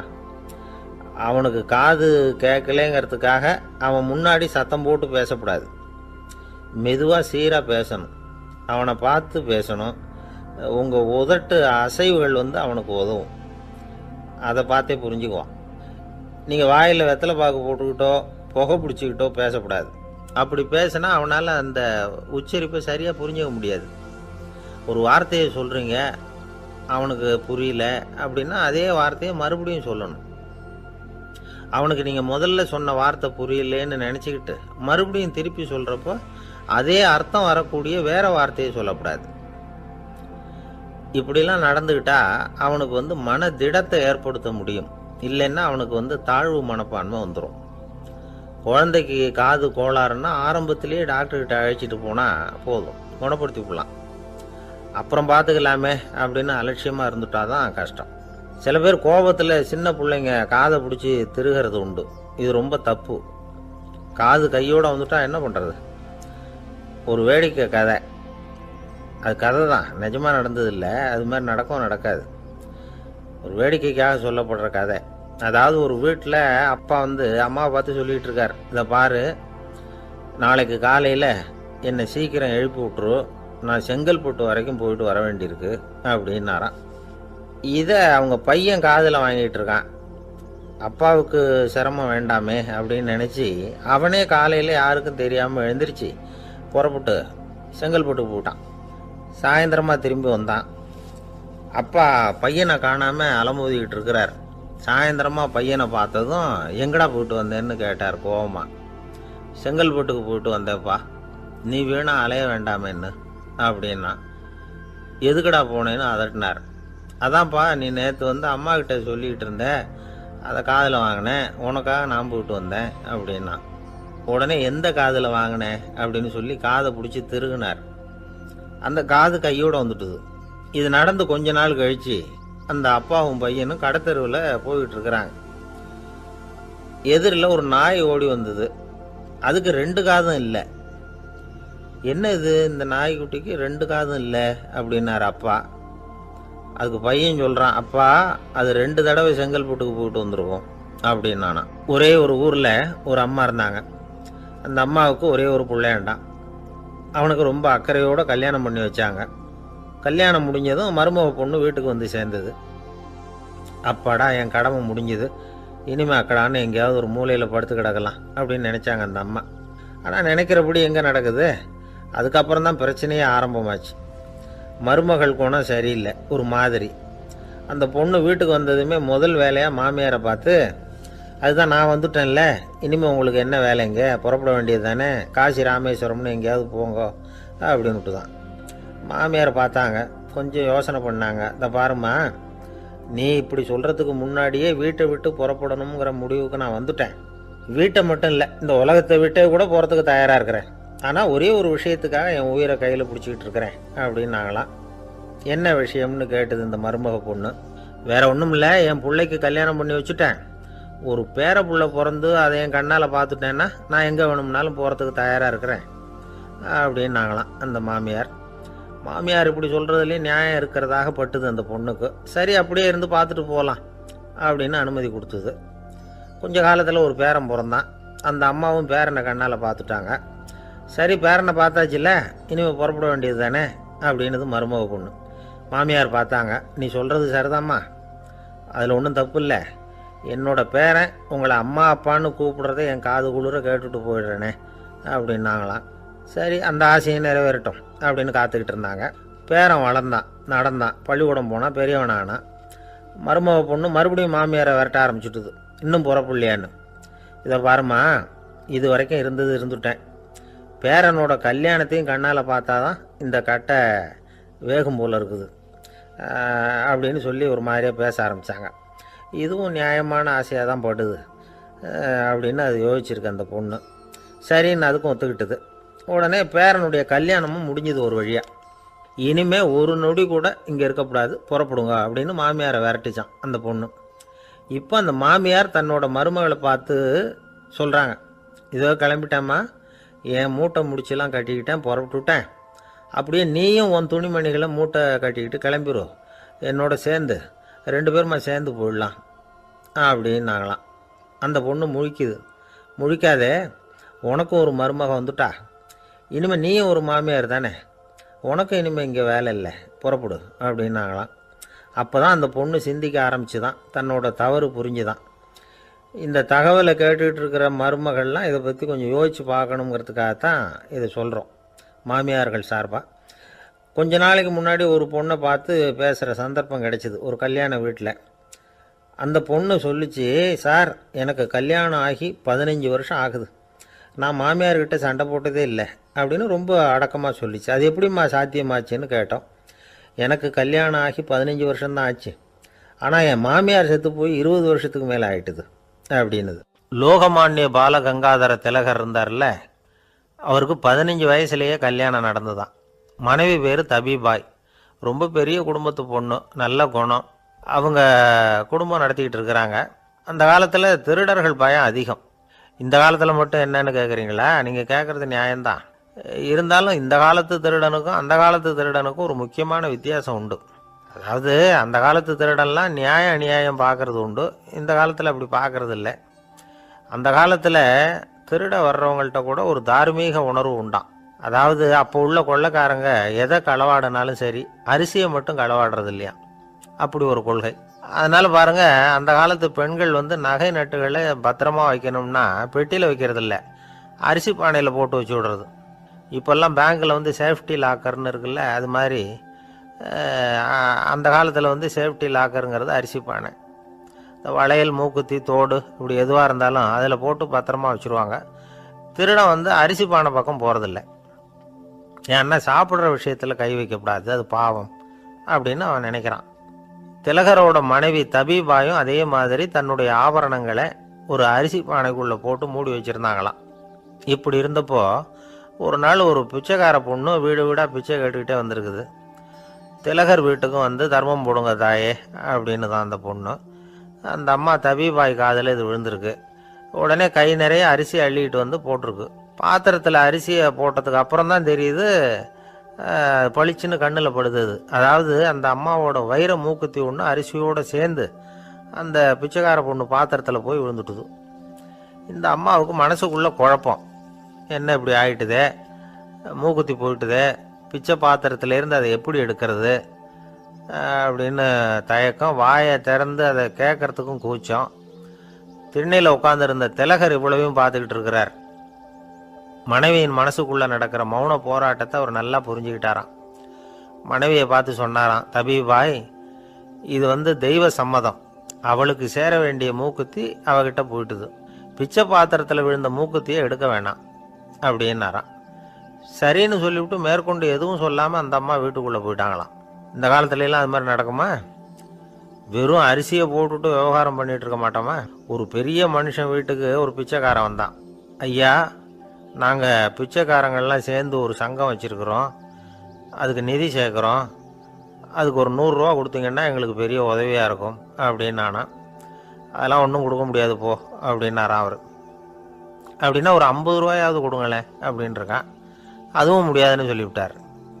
25 ரூபா அப்படின்ட்டுருக்கான். எதுவும் முடியாது அப்படின்னாரான். சரிங்க, இவ்வளவு பெரிய வீட்டுக்கு வந்துட்டு வெறுங்கையோடு திரும்புறது நல்லா இருக்காது, அதனால சும்மா ஒரு 1 ரூபா மட்டுமாவது கொடுங்க அப்படின்ட்டுருக்கான் அவன். ஒரு பைசா கூட என்கிட்ட கிடையாது அப்படின்னு விட்டாரான் இவர். அப்படின்னா நீங்கள் ஒரு காரியம் பண்ணுங்களேன் அப்படின்னானா அவன். என்ன செய்யணும் அப்படின்ட்டுருக்கார். எங்கள் சங்கத்தில் நீங்களும் ஒரு மெம்பராக சேர்ந்துருங்க அப்படின்னானா. காஞ்சிபுரத்தில் பல்லவ ராஜா ஒரு கோவில் கட்டினார், கைலாசநாதர் கோவில். அதுக்கு கும்பாபிஷேகம் பண்ணுறதுக்கு ஒரு நாள் குறிப்பிட்டு அதுக்கு வேண்டிய ஏற்பாடுகள்லாம் பண்ணினார். முதல் காரியமாக கடவுளை வேண்டிக்கிட்டார், நீங்கள் இந்த கும்பாபிஷேகத்துக்கு நேரில் கலந்துக்கணும்னார். கடவுள் அந்த ராஜா கனவுல வந்தார். நீ கும்பாபிஷேகம் வச்சிருக்கிற அதே நாளில் அதே நேரத்தில் எனக்கு இன்னொரு ஊரில் ஒரு கும்பாபிஷேகம் இருக்குது, அதுக்கு போக வேண்டியிருக்கு. அதாவது திருநின்ற ஊரில் என்னுடைய பக்தர் ஒருத்தர், அவரும் ஒரு கோயில் கட்டி கும்பாபிஷேகம் செய்கிறார், நான் அதுக்கு போக வேண்டியிருக்கு, அதனால் உன்னுடைய தேதியை நீ மாற்றி வச்சுக்கோ அப்படின்னார். கடவுள் தான் எங்கேயும் இருக்கிறவராச்சே, அவர் நினச்சா 2 இடத்துலையும் இருந்து கோயில் கும்பாபிஷேகத்தை நடத்த முடியாதா? ஏன் அப்படி செய்யலை? அது ஒரு முக்கியமான காரணத்துக்காகத்தான். திருநின்ற ஊரில் இருந்த பூசலாருங்கிற அந்த அடியாரின் பெருமையை இந்த உலகத்துக்கு எடுத்து காட்டணுங்கிறதுக்காகத்தான் கடவுள் அந்த ராஜா கிட்ட அப்படி சொன்னார். சரி, அந்த அடியார் அப்படி என்னதான் பெருசா கோயில் கட்டி விட்டார்? ராஜா கட்டின கோயிலை விட பெருசா? அவர் கட்டினது கருங்கல்லாலேயோ மண்ணாலேயோ மரத்தாலேயோ இல்லை. அவர் கட்டின கோயில் வேற மாதிரி. அது மனசால கட்டின கோயில், மனசுக்குள்ள இருக்கிற கோவில், மனக்கோவில். அந்த அடியார் தன்னோட மனசுக்குள்ள மாசக்கணக்கா ஒவ்வொரு கல்லா சேர்த்து கட்டின கோவில். இந்த விஷயம் ராஜாவுக்கு தெரியாது. அவர் என்ன நினைச்சுட்டாரு, அது நாம கட்டின கற்கோயிலை விட ரொம்ப பெருசா இருக்கும் போல இருக்கு அப்படின்னு நினைச்சுட்டாரு. சரி, அப்பேற்பட்ட அந்த கோயிலை தரிசனம் பண்ணிவிட்டு வருவோம் அப்படின்னு நினைச்சு ராஜா திருநின்ற ஊருக்கு போறார். அங்க போய் பார்த்தா கோயிலையும் காணும், ஒன்னையும் காணும். கடைசியில் பூசலார் கட்டின மனக்கோவில் தான் அதுங்கிறத அவர் புரிஞ்சுக்கிறார். உடனே அந்த அடியாரின் காலில் விழுந்து வணங்குறார். அவரோ, இது மனசால முயன்ற கோவில், இதுக்கு இத்தனை பெருமையா அப்படின்னு ஆச்சரியப்படுறார். இதில் ஆச்சரியப்படுறதுக்கு ஒன்றும் இல்லை. ஆண்டவன் விரும்புறது அகபக்தியையே தவிர புற தோற்றங்களே அல்ல. இதை நாம் புரிஞ்சுக்கிட்டோம்னா நமக்குள்ள எந்த வேறுபாடுகளும் வர்றதுக்கு வழியே இல்லை. இன்னொரு ராஜா இருந்தார். அவர் ஆண்டவனுக்கு படைக்கிறதுக்காக ஒரு தார் நல்ல செவ்வாழை பழமாக எடுத்துக்கிட்டு போகணும்னு நினச்சார். அதனால் முத நாளே அதை வாங்கிட்டு வர சொன்னார் வேலைக்காரங்கிட்ட. வேலைக்காரன் போனால் கடைத்தெருவில் ஒரு தார் பழம் வாங்கினான். வர்ற வழியில் அவன் குடிசை. அப்படியே எட்டி பார்த்துட்டு போவோமேன்னு நினச்சான். போனான். அங்கே இவனோட குழந்தை பாவம் பசியால் கத்திக்கிட்டு இருக்கு. இவன் பார்த்தான், இவ்வளவு பெரிய தாரில் ஒரு 2 பழம் எடுத்தா தெரியவா போகுது அப்படின்னு நினச்சி ஒரு 2 பழத்தை பிச்சு அந்த குழந்தைகிட்ட கொடுத்தான். அது அதை வாங்கி வயிறார சாப்பிட்டுது. பசி அடங்குச்சு, விளையாட போயிட்டுது. இவன் அதுக்கப்புறம் வாழைப்பழத்தை எடுத்துக்கிட்டு அரண்மனைக்கு வந்தான். 2 பழம் பிச்சிருக்கிறது ராஜாவுக்கு தெரிஞ்சு போச்சு. இவன் உண்மையை சொல்லிவிட்டான். உடனே ராஜா, கடவுளுக்கு படைக்க வேண்டிய பொருளை குழந்தை எச்சில் பண்ண விட்டுருக்கியே அப்படின்னு சொல்லி அவனை கட்டி வச்சு சாட்டையால் அடித்தார் பாவம். மறுநாள் பழத்தை கோயிலுக்கு எடுத்துகிட்டு போனார். கடவுள் முன்னாடி வச்சார். கடவுள் கண்ணை திறந்து பார்த்தார், பழம்லாம் அழுகி இருக்குது. என்ன இது அழுகி போன பழம் அப்படின்னார். ராஜா முழிச்சார். நல்லா தானே இருந்தது அப்படின்னு நினைச்சார். அப்போ கடவுள் அந்த ராஜா கிட்ட சொன்னாராம், இதை பார்ப்பா, இந்த தாரில் 2 பழம் தான் நல்ல பழம், அந்த 2 பழங்களையும் நேற்றுக்கே நான் சாப்பிட்டுட்டேன் அப்படின்னாராம். அப்போதான் ராஜாவுக்கு புரிஞ்சுது, ஏழை குழந்தையின் பசியை தீர்க்கறதுக்காக உதவுன அந்த 2 பழம்தான் இறைவன் சாப்பிட்ட பழம்னு. இறைவன் இருக்கிற இடம் எது? இதுதான். ஒரு அப்பாவுக்கு 2 பிள்ளைங்க. மூத்தவன் ரொம்ப அடக்கம். அப்பா எது சொன்னாலும் கேட்பான். பெரியவங்களுக்கு கீழ்ப்படிஞ்சு நடப்பான். இளையவன் அப்படி இல்லை, தான் நினைச்சதை தான் சொல்லுவான், செய்வான். அடுத்தவங்க சொல்றதை கேட்க மாட்டான், அடங்கி நடக்க மாட்டான். இந்த 2 பேர்ல யாரை உங்களுக்கு பிடிக்கும்? பெரியவனை தான் பிடிக்கும். ஏன்னா அவன் தான் சொல்ற பேச்சை கேட்கறவன் அப்படின்னு சொல்லுவீங்க. ஆனா ஒரு ஞானி என்ன சொல்றாரு தெரியுமா? ஒரு குழந்தை அதன் அறிவுக்காக மதிக்கப்பட வேண்டுமே தவிர அதனுடைய கீழ்ப்படியும் தன்மைக்காக அல்ல அப்படிங்கிறார். நம்ம குழந்தைகளை சுயமா சிந்திக்கிறதுக்கு நாம விடுறதில்லை, மற்றவங்களை பார்த்து காப்பி அடிக்கிறதுக்கு தான் நாம் அவங்களுக்கு கற்றுக் கொடுக்குறோம். புகழ்பெற்ற மனிதர்கள் சிலருடைய பேரை சொல்லி நீயும் அவர் மாதிரி ஆகணும், இவர் மாதிரி ஆகணும் அப்படின்னு சொல்லிகிட்டே இருக்கிறோம். குழந்தைகள் தங்களுடைய தனித்தன்மையை வளர்த்துக்கிறதுக்கு நாம் தடையாக இருக்கிறோம். ஒரு குழந்தைகிட்ட அனாவசியமாக நம்பிக்கையை வளர்த்துடக்கூடாது, எந்த கோட்பாட்டையும் திணிக்கக்கூடாது. நாம் ஏற்கனவே அர்த்தமில்லாத கருத்துக்களையும் கொள்கைகளையும் மனசில் போட்டு நிரப்பி வச்சிருக்கிறோம். இந்த உலகத்துக்கு புதுசாக சேர்ந்திருக்கிற ஒரு குழந்தையின் தூய்மையான மனசில் நம்ம கருத்துக்களை அறிமுகம் செய்ய அல்லது திணிக்கிறதுக்கு நமக்கு எந்த அதிகாரமும் கிடையாது. ஒரு குழந்தைய நீ இந்த மதத்தை சேர்ந்தவன் அப்படின்னு பிறந்ததுமே ஒரு முத்திரை குத்தி போடுறோம். இது அதோட சுதந்திரத்தை ஆரம்பத்திலேயே கிள்ளி எறிகிறது மாதிரி தான். நீங்கள் ஒரு மதத்தின் வழிமுறைகளை கடைப்பிடிச்சிக்கிட்டு வர்றீங்க, அந்த வழியில் போய்கிட்டு இருக்கிறீங்க, சரி, அதனால் போகிறீங்க. அதுக்காக உங்கள் குழந்தையையும் அதே வழியில் தான் வரணும் அப்படின்னு கட்டாயப்படுத்துறதுக்கு உங்களுக்கு என்ன உரிமை இருக்குது? அந்த குழந்தை சுயமாக சிந்திச்சு ஒரு முடிவுக்கு வரட்டுமே, அதுக்கு நீங்கள் ஏன் தடையாக இருக்கிறீங்க? நமக்கு உண்மையிலேயே நம்ம குழந்தை மேலே அன்பு இருந்தால் இது மாதிரி திணிப்பு வேலைகளை செய்யக்கூடாது. திணிப்பு வேலைகளிலிருந்து குழந்தைகளை காப்பாற்றினா போதும், அதுதான் ரொம்ப முக்கியம். அடுத்த தலைமுறை அற்புதமான தலைமுறையாக உருவாகும். நாம தான் சாதி மத சங்கடங்களில் மாட்டிக்கிட்டு தவிக்கிறோம். அவங்களாவது சாதி மத வேறுபாடு இல்லாத சமுதாயத்தை பார்க்கட்டுமே, அந்த சௌகரியங்களை அனுபவிக்கட்டுமே. அதுக்கு நாம் என்ன செய்யணும்னா ஒன்றும் செய்யாமல் இருந்தால் போதும். ஒரு குழந்தைகிட்ட நம்ம கருத்தை திணிக்கும் பொழுது என்ன ஆகுது தெரியுமா? அது அவனை அவங்கிட்ட இருந்தே அப்புறப்படுத்தி விடுது, அவனுடைய தனித்தன்மையை அழிச்சுடுது, அவனை ஒரு எல்லைக்குள்ளே திணிச்சுடுது. இதெல்லாம் அன்புங்கிற பேரால் பெற்றோர்கள் செய்கிற தப்பு. இதெல்லாம் கேட்டுக்கிட்டு இந்த காலத்தில் அப்பா ஒருத்தர் சொன்னார், நான் கருத்துக்களை எல்லாம் என் பையன்கிட்ட திணிக்கிறது இல்லைங்க, ஆனால் அதிகமாக சாப்பிட சொல்லி கட்டாயப்படுத்துவேன் அப்படின்னார். உங்கள் வீட்டு சமையல் அவ்வளோ நல்லா இருக்குமான்னு கேட்டாங்க. நல்லா இருந்தால் நான் ஏன் அவனை சாப்பிட சொல்லி கட்டாயப்படுத்த போகிறேன் அப்படின்னார். ஒரு ஊரில் ஒரு மன்னன் இருந்தான், கொடுங்கோல் மன்னன். நிறைய தொந்தரவு பண்ணிக்கிட்டு இருந்தான். அவன் ஒரு தடவை என்ன பண்ணான் தெரியுமா? ஒரு தப்பும் பண்ணாத ஒரு இளைஞனை பிடிச்சி ஜெயிலில் அடைச்சுட்டான். அந்த பையனோட சொந்தக்காரங்கள்லாம் ராஜா கிட்ட போனாங்க. அவன் ஒரு தவறும் பண்ணலை, அவனை விடுதலை பண்ணுங்க அப்படின்னு கெஞ்சி கேட்டுக்கிட்டாங்க. மன்னன் யோசனை பண்ணான், அந்த இளைஞனை கூப்பிட்டுக்கிட்டு வர சொன்னான். அவனை கொண்டாந்து ராஜா முன்னாடி நிறுத்தினாங்க. இதை பாருப்பா, உன்னை நான் விடுதலை பண்ணுவேன், ஆனால் ஒரு கண்டிஷன், அந்த நிபந்தனையை நீ நிறைவேற்றினா உனக்கு விடுதலை அப்படின்னா மன்னன். சரின்னு ஒத்துக்கிட்டான் பையன். மன்னன் கண்டிஷன் என்னங்கிறத சொன்னான். உங்ககிட்ட ஒரு செம்மறி ஆட்டை கொடுக்க போகிறேன், 1 மாதத்துக்கு அதுக்கு தேவையான தீனியையும் கொடுக்க போகிறேன். 1 மாதம் கழித்து அந்த ஆட்டை எடை போட்டு பார்ப்பேன். அந்த ஆட்டின் எடை கொஞ்சம் கூட கூடி இருக்கக்கூடாது. எடை கூடி இருந்தால் உனக்கு விடுதலை கிடையாது. என்ன சொல்கிற அப்படின்னா. பையனுக்கு ஒன்றும் புரியல, பயமாக போயிட்டுது. குழம்பிக்கிட்டே நின்றுக்கிட்டு இருக்கிறான். சரி, ஒரு நாள் டைம் தரேன், நல்லா யோசனை பண்ணி பார்த்துட்டு நாளைக்கு உன் முடிவை சொல்லு அப்படின்னா மன்னன். பையன் கவலையோடு வெளியில் வந்தான். அங்கே ஒரு பெரியவர் நின்றுக்கிட்டு இருந்தார். அவர்கிட்ட விஷயத்தை சொன்னான். அந்த பெரியவர் இந்த பையனுக்கு காதோட காதாக ஒரு வழியை சொல்லி கொடுத்தார். அதை கேட்டதும் பையன் மறுபடியும் மன்னன் முன்னாடி நின்னா, உங்கள் நிபந்தனையை ஏற்றுக்கிறேன்னு சொன்னான்.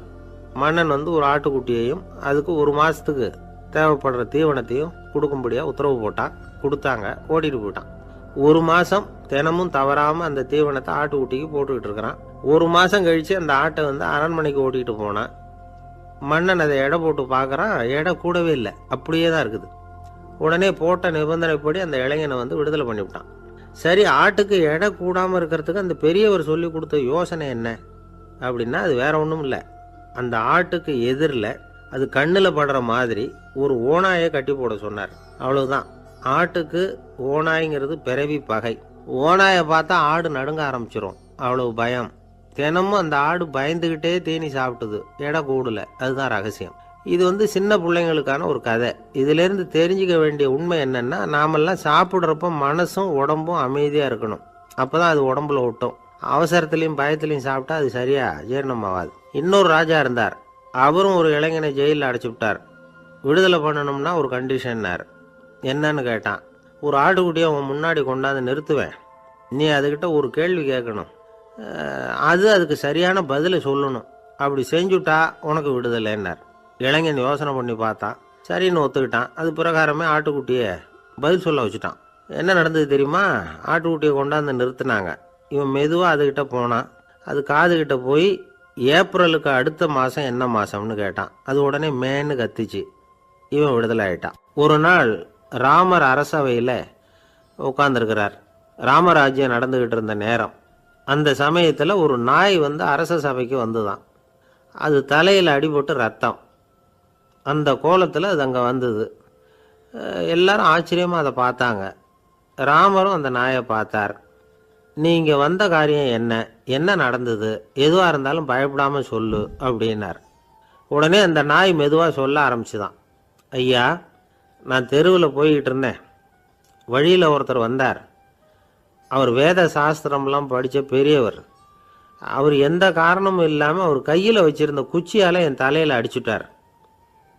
அதுதான் தலையில் ரத்தம். இதை நீங்கள் விசாரித்து தகுந்த தீர்ப்பு வழங்கணும் அப்படின்னு தான் அந்த நாய். ராமர் பார்த்தார். உடனே தன்னுடைய காவலர்களை அனுப்புனார். அந்த ஆளை எங்கே இருந்தாலும் போய் கொண்டுகிட்டு வாங்க அப்படின்னு விட்டார். காவலர்கள் போனாங்க. அந்த ஆளை பிடிச்சி கொண்டு வந்துட்டாங்க. அரண்மனைக்கு வா அப்படின்னு சொல்லி கூப்பிட்டுட்டு வந்துட்டாங்க. என்ன நடந்ததுன்னு விசாரித்தார் ராமர். அதுக்கு அந்த ஆள் சொன்னார். நான் வீதி வழியாக வந்துக்கிட்டு இருந்தேன். குறுக்க இந்த நாய் வந்தது. நான் அவசரமாக போய்கிட்டு இருந்தேன். இது எனக்கு வழி விடாமல் குறுக்க பூந்து இடைஞ்சல் பண்ணிச்சு. எனக்கு கோபம் வந்துட்டுது. அதனால் அடிச்சுட்டேன். வேத சாஸ்திரம் படித்த நான் என் வசம் இழந்து கோபப்பட்டது பெரிய தப்பு தான். அதை நான் ஒத்துக்கிறேன். குற்றத்தை ஒப்புக்கொள்கிறேன். எனக்கு என்ன தண்டனை கொடுக்கணுமோ அதை கொடுங்க, ஏற்றுக்கிறேன் அப்படின்னு விட்டார். சரி, இப்போ அந்த ஆளுக்கு தண்டனை கொடுக்கணும். என்ன தண்டனை கொடுக்கறது யோசனை பண்ணார் ராமர். அதையும் அந்த நாய்கிட்டே கேட்டார்.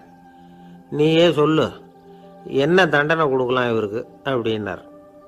இதுக்கு அந்த நாய் என்ன சொல்லிச்சு தெரியுமா?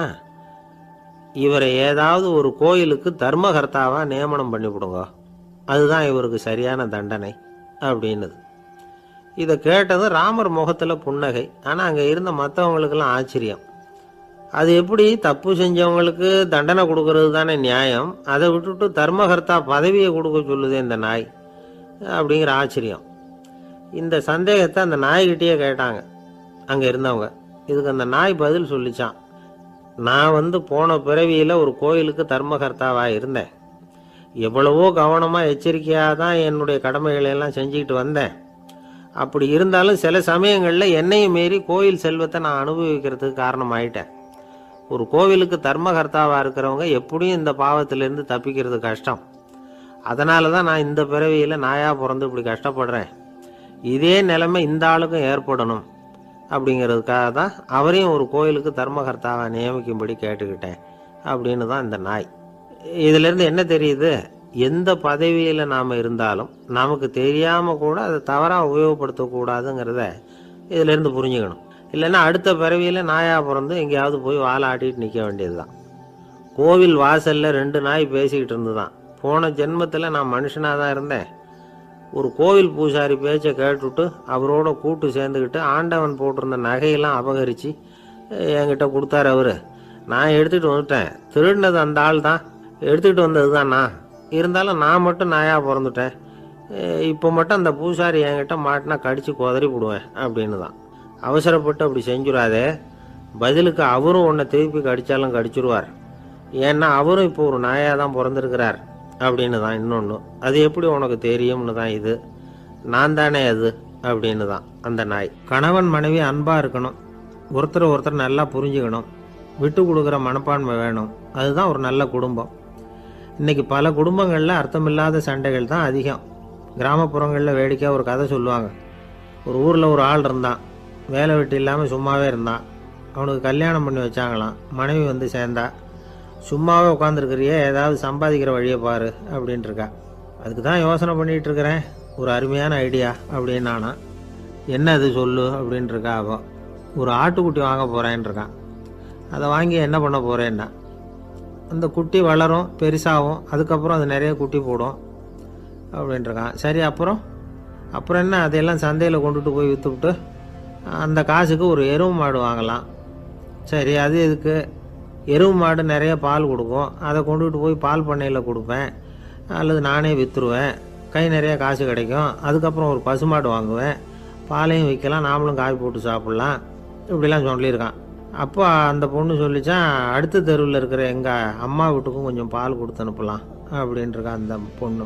இந்த இடத்துல கணவனுக்கு கோபம் வந்துட்டுது.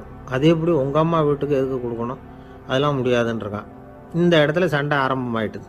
கொஞ்ச நேரத்தில் 2 பேரும் சத்தம் போட ஆரம்பிச்சிட்டாங்க. கடுமையான சண்டை நடக்கிறத பக்கத்து வீட்டுக்காரன் காதில் வாங்கினான். அவன் ஓடியாந்தான்.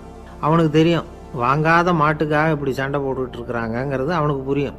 அவன் ஓடி வந்து சொன்னான், ஏண்டா உன்னோட பசுமாட்டை ஒழுங்காக கட்டி போடக்கூடாதான்ருக்கான்.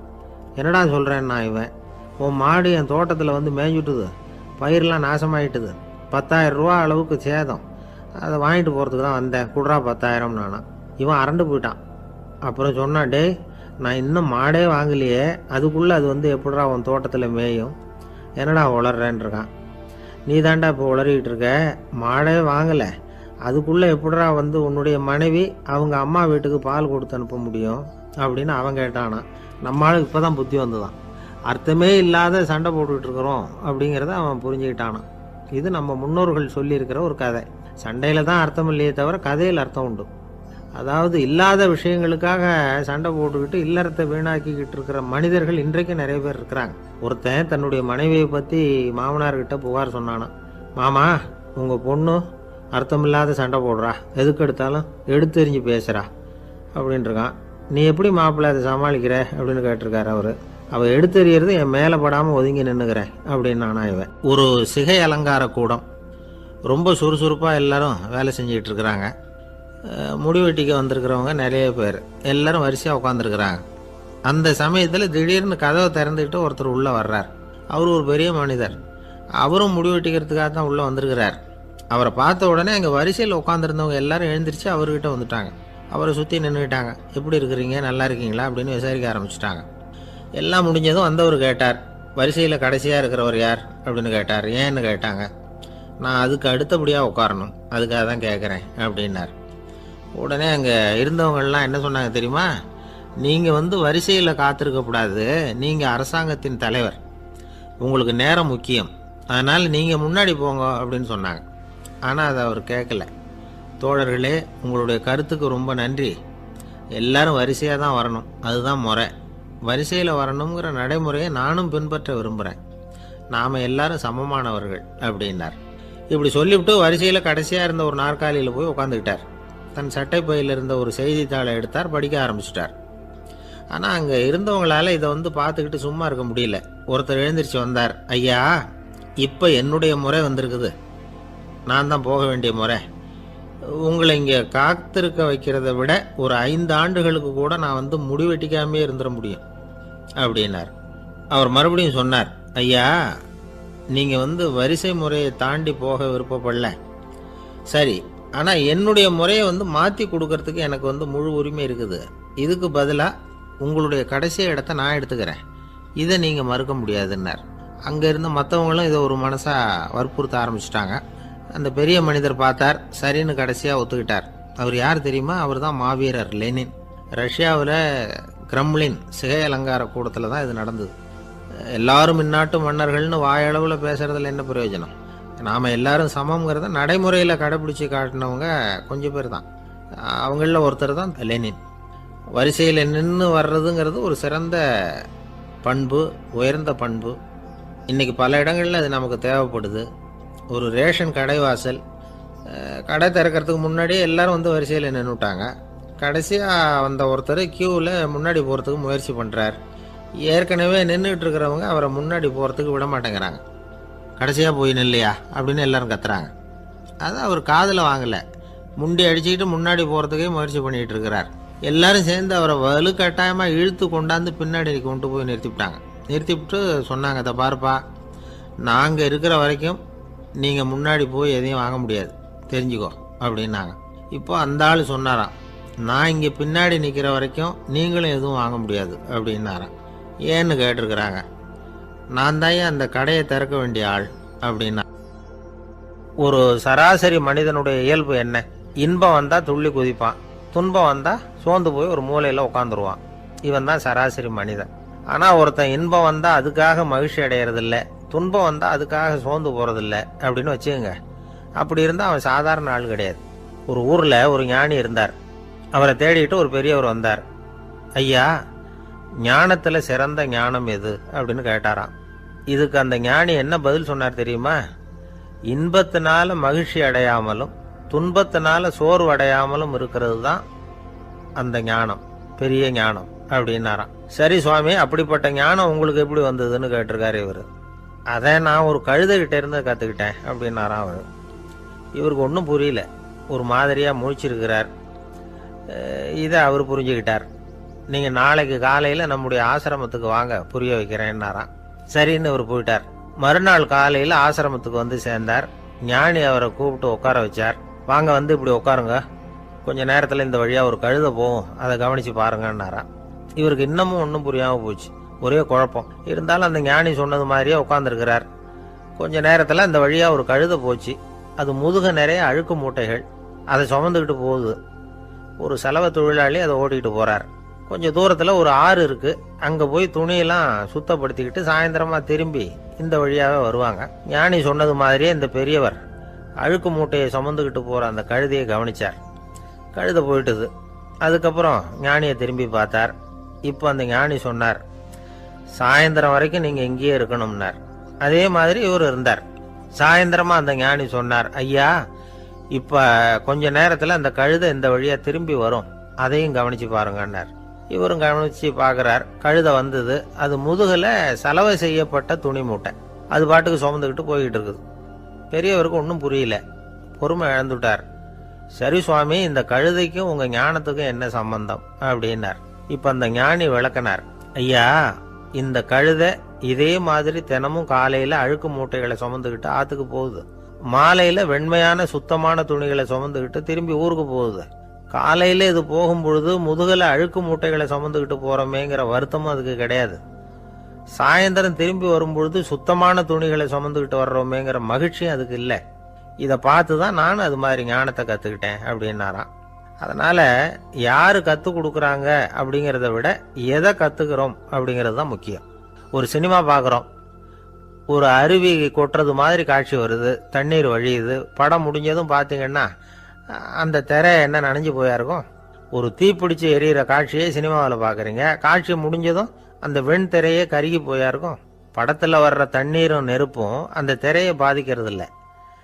நாம் அந்த திரை மாதிரி இருக்கிறதுக்கு கற்றுக்கணுமா. அந்த பக்குவம் வந்துவிட்டதுன்னா இன்பமும் துன்பமும் நம்ம எதுவும் செய்யாது. ஒரு சினிமாவை பார்க்குற வரைக்கும் சிரிக்கலாம், அழலாம், பார்த்துட்டு வெளியில் வரும்பொழுது அழுதுகிட்டே வரக்கூடாது. ஒருத்தர் வந்தார். அப்படி படம் முடிஞ்சு வெளியில் வரும்பொழுது அருவி மாதிரி கண்ணீர் சிந்திக்கிட்டே வரார். ஏன் சார், படம் அவ்வளவு சோகமா அப்படின்னு கேட்டார். இன்னொருத்தர், இல்லை சார், கூட்டம் ரொம்ப குறைச்சல் சார், மொத்தம் படம் பார்க்க வந்தவங்களே 15 பேர் தான் சார் அப்படின்னார் கண்ணீரை தொடச்சிக்கிட்டே. அதுக்கு நீங்கள் ஏன் சார் அழறீங்கன்னு கேட்டார் அவர். இந்த படத்தோட தயாரிப்பாளரே நான் தான் சார் அப்படின்னாராம் இவர். நமக்கு முன்னாடி நமக்கு வேண்டிய ஒருத்தர் ஒரு கிளாஸில் நமக்கு பழச்சாறு கொண்டாந்து வைக்கிறாருன்னு வச்சுக்கோங்க. உடனே நாம் என்ன பண்ணுவோம்? எடுத்து கிடுகிடுன்னு சாப்பிட்ருவோம், அடுத்தவங்க யாரும் வர்றதுக்குள்ள. அதை விட்டுட்டு அதை கொண்டாந்து வச்சவர்கிட்டயே அதோட விலை என்ன அப்படி இப்படின்னு நான் கேட்டுக்கிட்டு இருப்போம். நாம் கேட்க மாட்டோம். ஆனால் காந்திஜி அப்படி கேட்டாராம். எப்போ தெரியுமா? 1935. அந்த வருஷம் மே மாதத்தில் ஒரு நாள் காந்திஜி டெல்லியில் இருக்கிறார். அப்போ அவருக்கு 2 டம்ளர் மாம்பழச்சாறு கொண்டாந்து கொடுக்குறாங்க. அதை வாங்குறார். இதோட விலை என்ன அப்படின்னு கேட்டார் காந்திஜி. யாருக்கிட்ட கேட்டார்னா மனுபென் காந்திகிட்ட கேட்குறார். அவங்க தான் கொண்டாந்து கொடுக்குறாங்க. காந்திஜிக்கு உதவி செய்யறதுக்காக அவர் கூடவே இருந்தவங்க அவங்ககிட்ட தான் கேட்குறாரு. காந்திஜி சும்மா வேடிக்கைக்காக இப்படி கேட்குறாருன்னு நினச்சிட்டாங்க அந்த அம்மா. அதுவும் இல்லாமல் அதோட விலையை கேட்டால் காந்திஜி நிச்சயமாக அதை சாப்பிட மாட்டார் அப்படிங்கிற பயம் வேறு. அதனால் அந்த அம்மா பதில் எதுவும் சொல்லாமல் கம்முன்னு இருந்துட்டாங்க. கொஞ்ச நேரம் ஆச்சு. அந்த பழச்சாறு வச்ச இடத்துல அப்படியே இருக்குது, வச்ச இடத்துல வச்சபடியே இருக்குது. காந்திஜி அதை சாப்பிடவே இல்லை. மனுபென் காந்தி பார்த்தாங்க. மெதுவாக காந்திஜி கிட்ட போய் அதை சாப்பிடுங்களேன் அப்படின்னாங்க. பழச்சாறு விலை என்னன்னு கேட்டேன். அதுக்கு பதில் இல்லை. அது முதல் தப்பு. பதிலை எதிர்பார்த்திருந்தும் அதை பற்றி விசாரிக்கலை. அது ரெண்டாவது தப்பு. இப்படி 2 தப்புகளை பண்ணிவிட்டு என்கிட்ட வந்து இதை சாப்பிடுங்கன்னு சொன்னால் அது எப்படி அப்படின்னு கேட்டாராம் காந்திஜி. மனுபென் காந்தி என்ன சொல்கிறதுன்னு தெரியாமல் திகைச்சு போய் நின்றுக்கிட்டு இருந்தாங்க. காந்திஜி தொடர்ந்து சொன்னாராம், இப்போ என் முன்னாடி வச்சிருக்கிற இந்த பழச்சாறு விலை சுமாராக ஒரு ₹1/2 இருக்கும். அது அந்த காலத்து மதிப்பு. இந்த பழச்சாறு இல்லாமல் கூட என்னால் இருக்க முடியும். ஆனால் அவசியமான பொருள்களை வாங்கிறதுக்கு கூட சக்தி இல்லாத மக்கள் இந்த நாட்டில் நிறைய பேர் இருக்கிறாங்க. அப்படி இருக்கிறப்போ எனக்கு என்னத்துக்கு இந்த விலை உயர்ந்த பானம்? இதை இப்போ நான் சாப்பிட்டா என் உடம்பு வேணும்னா ஆரோக்கியமாகலாம், ஆனால் என் மனசு அமைதி அடையாது. எனக்கு என்னுடைய உடல் ஆரோக்கியத்தை விட மன ஆரோக்கியம்தான் முக்கியம். அதனால் இதை நான் சாப்பிட மாட்டேன், எடுத்துகிட்டு போயிடு அப்படின்னாராம். அந்த சமயத்தில் ஒரு அகதி பொண்ணு 2 குழந்தைகளோட காந்திஜியை பார்க்கறதுக்காக வந்தது. வணக்கம் சொல்லிச்சு. காந்திஜி உடனே தனக்கு முன்னாடி இருந்த பழச்சாற்றை எடுத்து அந்த பொண்ணுகிட்டையும் குழந்தைகள்கிட்டையும் கொடுத்து சாப்பிட சொன்னார். அவங்க அதை வாங்கி ரொம்ப சந்தோஷத்தோடு சாப்பிட்டாங்களாம். அதை பார்த்த காந்திஜி முகத்தில் ஒரு புன்னகை, ஒரு பரவசம், ஒரு திருப்தி. அவர் மனசு நிறைஞ்சி இருந்தது. அப்போ அவர் சொன்னாராம், ஆண்டவன் எனக்கு எப்பவும் சரியான சமயத்தில் கை கொடுப்பாருங்கிறது அதுக்கு இதுதான் அத்தாட்சி. நான் ஒரு இக்கட்டான சூழ்நிலையில் இருக்கிறப்ப கூட கடவுளின் கருணையால் அந்த சூழ்நிலை என்னை பாதிக்கலை. என் கூட இவ்வளவு நாள் பழகியும் கூட இங்கே இருக்கிறவங்க எனக்கு அதிக விலையுள்ள பழரசத்தை கொடுத்தாங்க. ஆனால் சரியான நேரத்தில் அதை சாப்பிட வேண்டியவங்களை என்கிட்ட அனுப்பி வச்சு என்னை சந்தோஷப்படுத்தினார் கடவுள். அவருக்கு நன்றி அப்படின்னாராம் மகாத்மா காந்தி. உடல் ஆரோக்கியத்தை விட மன ஆரோக்கியம்தான் எனக்கு முக்கியம்னு சொன்னார் பாருங்க. அதை நாம் எல்லாரும் மனப்பூர்வமாக இன்றைக்கி சிந்திச்சு பார்க்கணும். இந்த காலத்தில் எல்லாரும் அப்படியா நினைக்கிறாங்க? எனக்கு தெரிஞ்ச ஒருத்தர் இருந்தார். தினமும் காலையில் ஒரு காபி சாப்பிட உட்கார்ற நேரத்தில் பக்கத்து வீட்டுக்காரர் வந்து சேருவார் கரெக்டாக. உடனே அவரும் தனக்குன்னு வந்திருக்கிற காப்பியை எடுத்து மனப்பூர்வமாக பக்கத்து வீட்டுக்காரர்கிட்ட கொடுத்துருவார். அதுக்கப்புறம் அவருக்காக வேற காப்பி போட்டு கொண்டாந்து கொடுத்தாலும் வேண்டான்னு சொல்லிடுவார். ஆண்டவனாக பார்த்து சரியான நேரத்தில் அவரை எங்கள் வீட்டுக்கு தினமும் அனுப்பி வைக்கிறார் அப்படிம்பார். ஏன் அப்படி சொல்கிறீங்க அப்படின்னு கேட்டோம் ஒரு நாள்.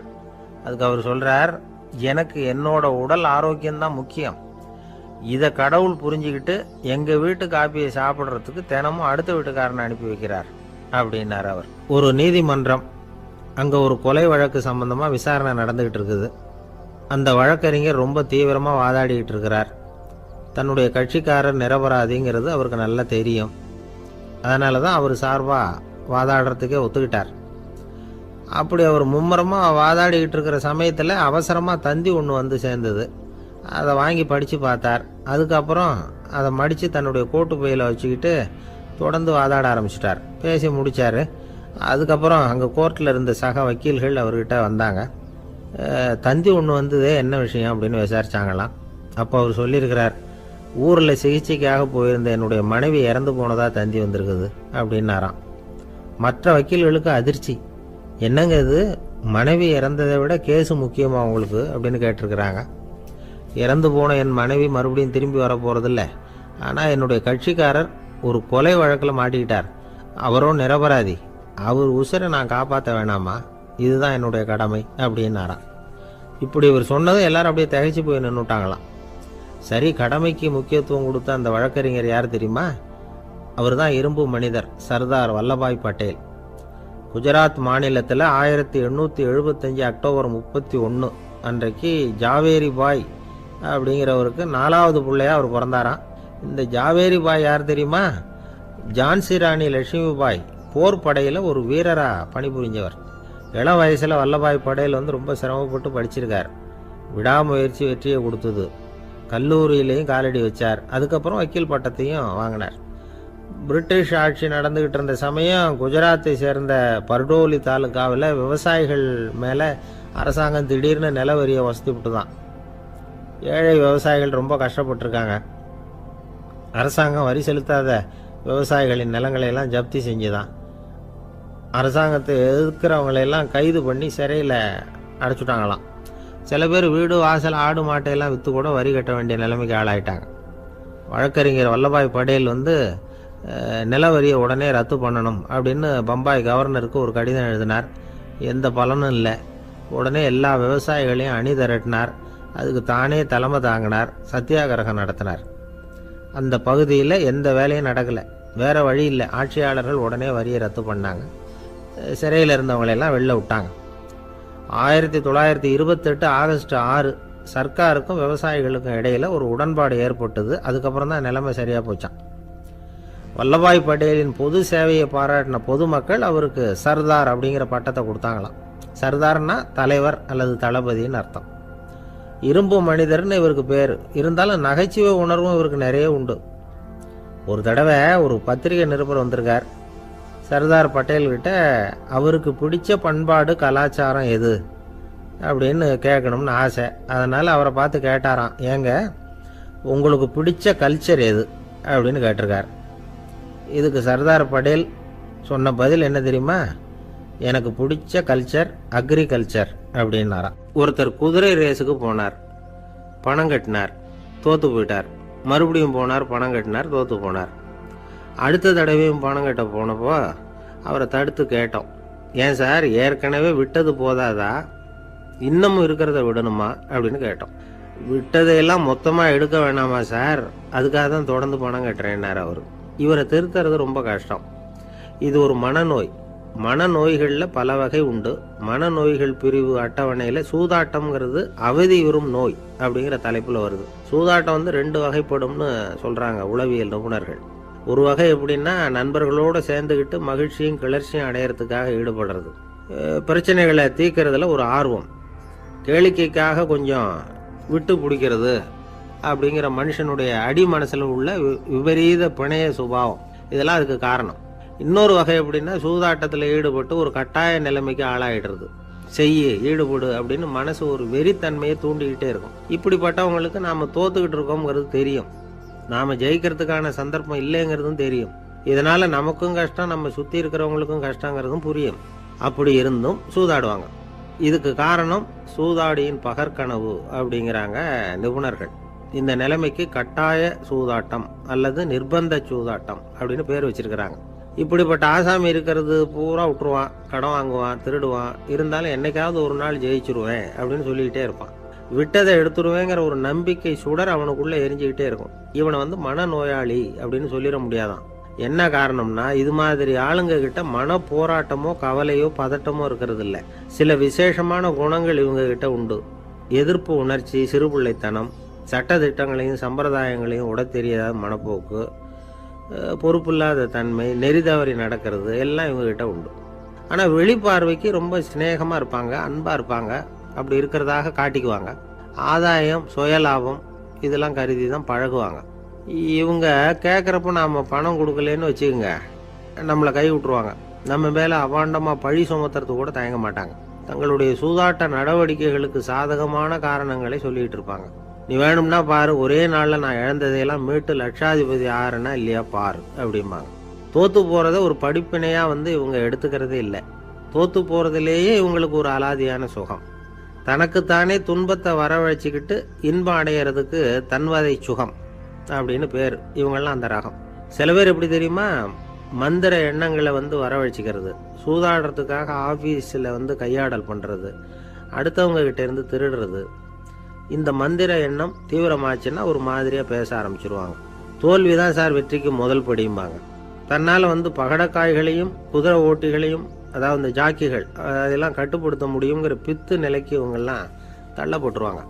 சில சூதாடிகள் ஆராய்ச்சி பார்த்ததுல என்ன தெரிய வந்தது தெரியுமா, அவங்கெல்லாம் குழந்தை பருவத்தில் அன்புக்காக ஏங்கினவங்களாம், புறக்கணிக்கப்பட்டவங்களாம், உதவிகளை பெற முடியாதவங்க, இப்படிலாம் இருந்திருக்கிறாங்க. இவங்க வளர வளர மற்றவங்க சௌகரியம் பற்றி அக்கறை இல்லாதவங்களாம் ஆயிடுறாங்க.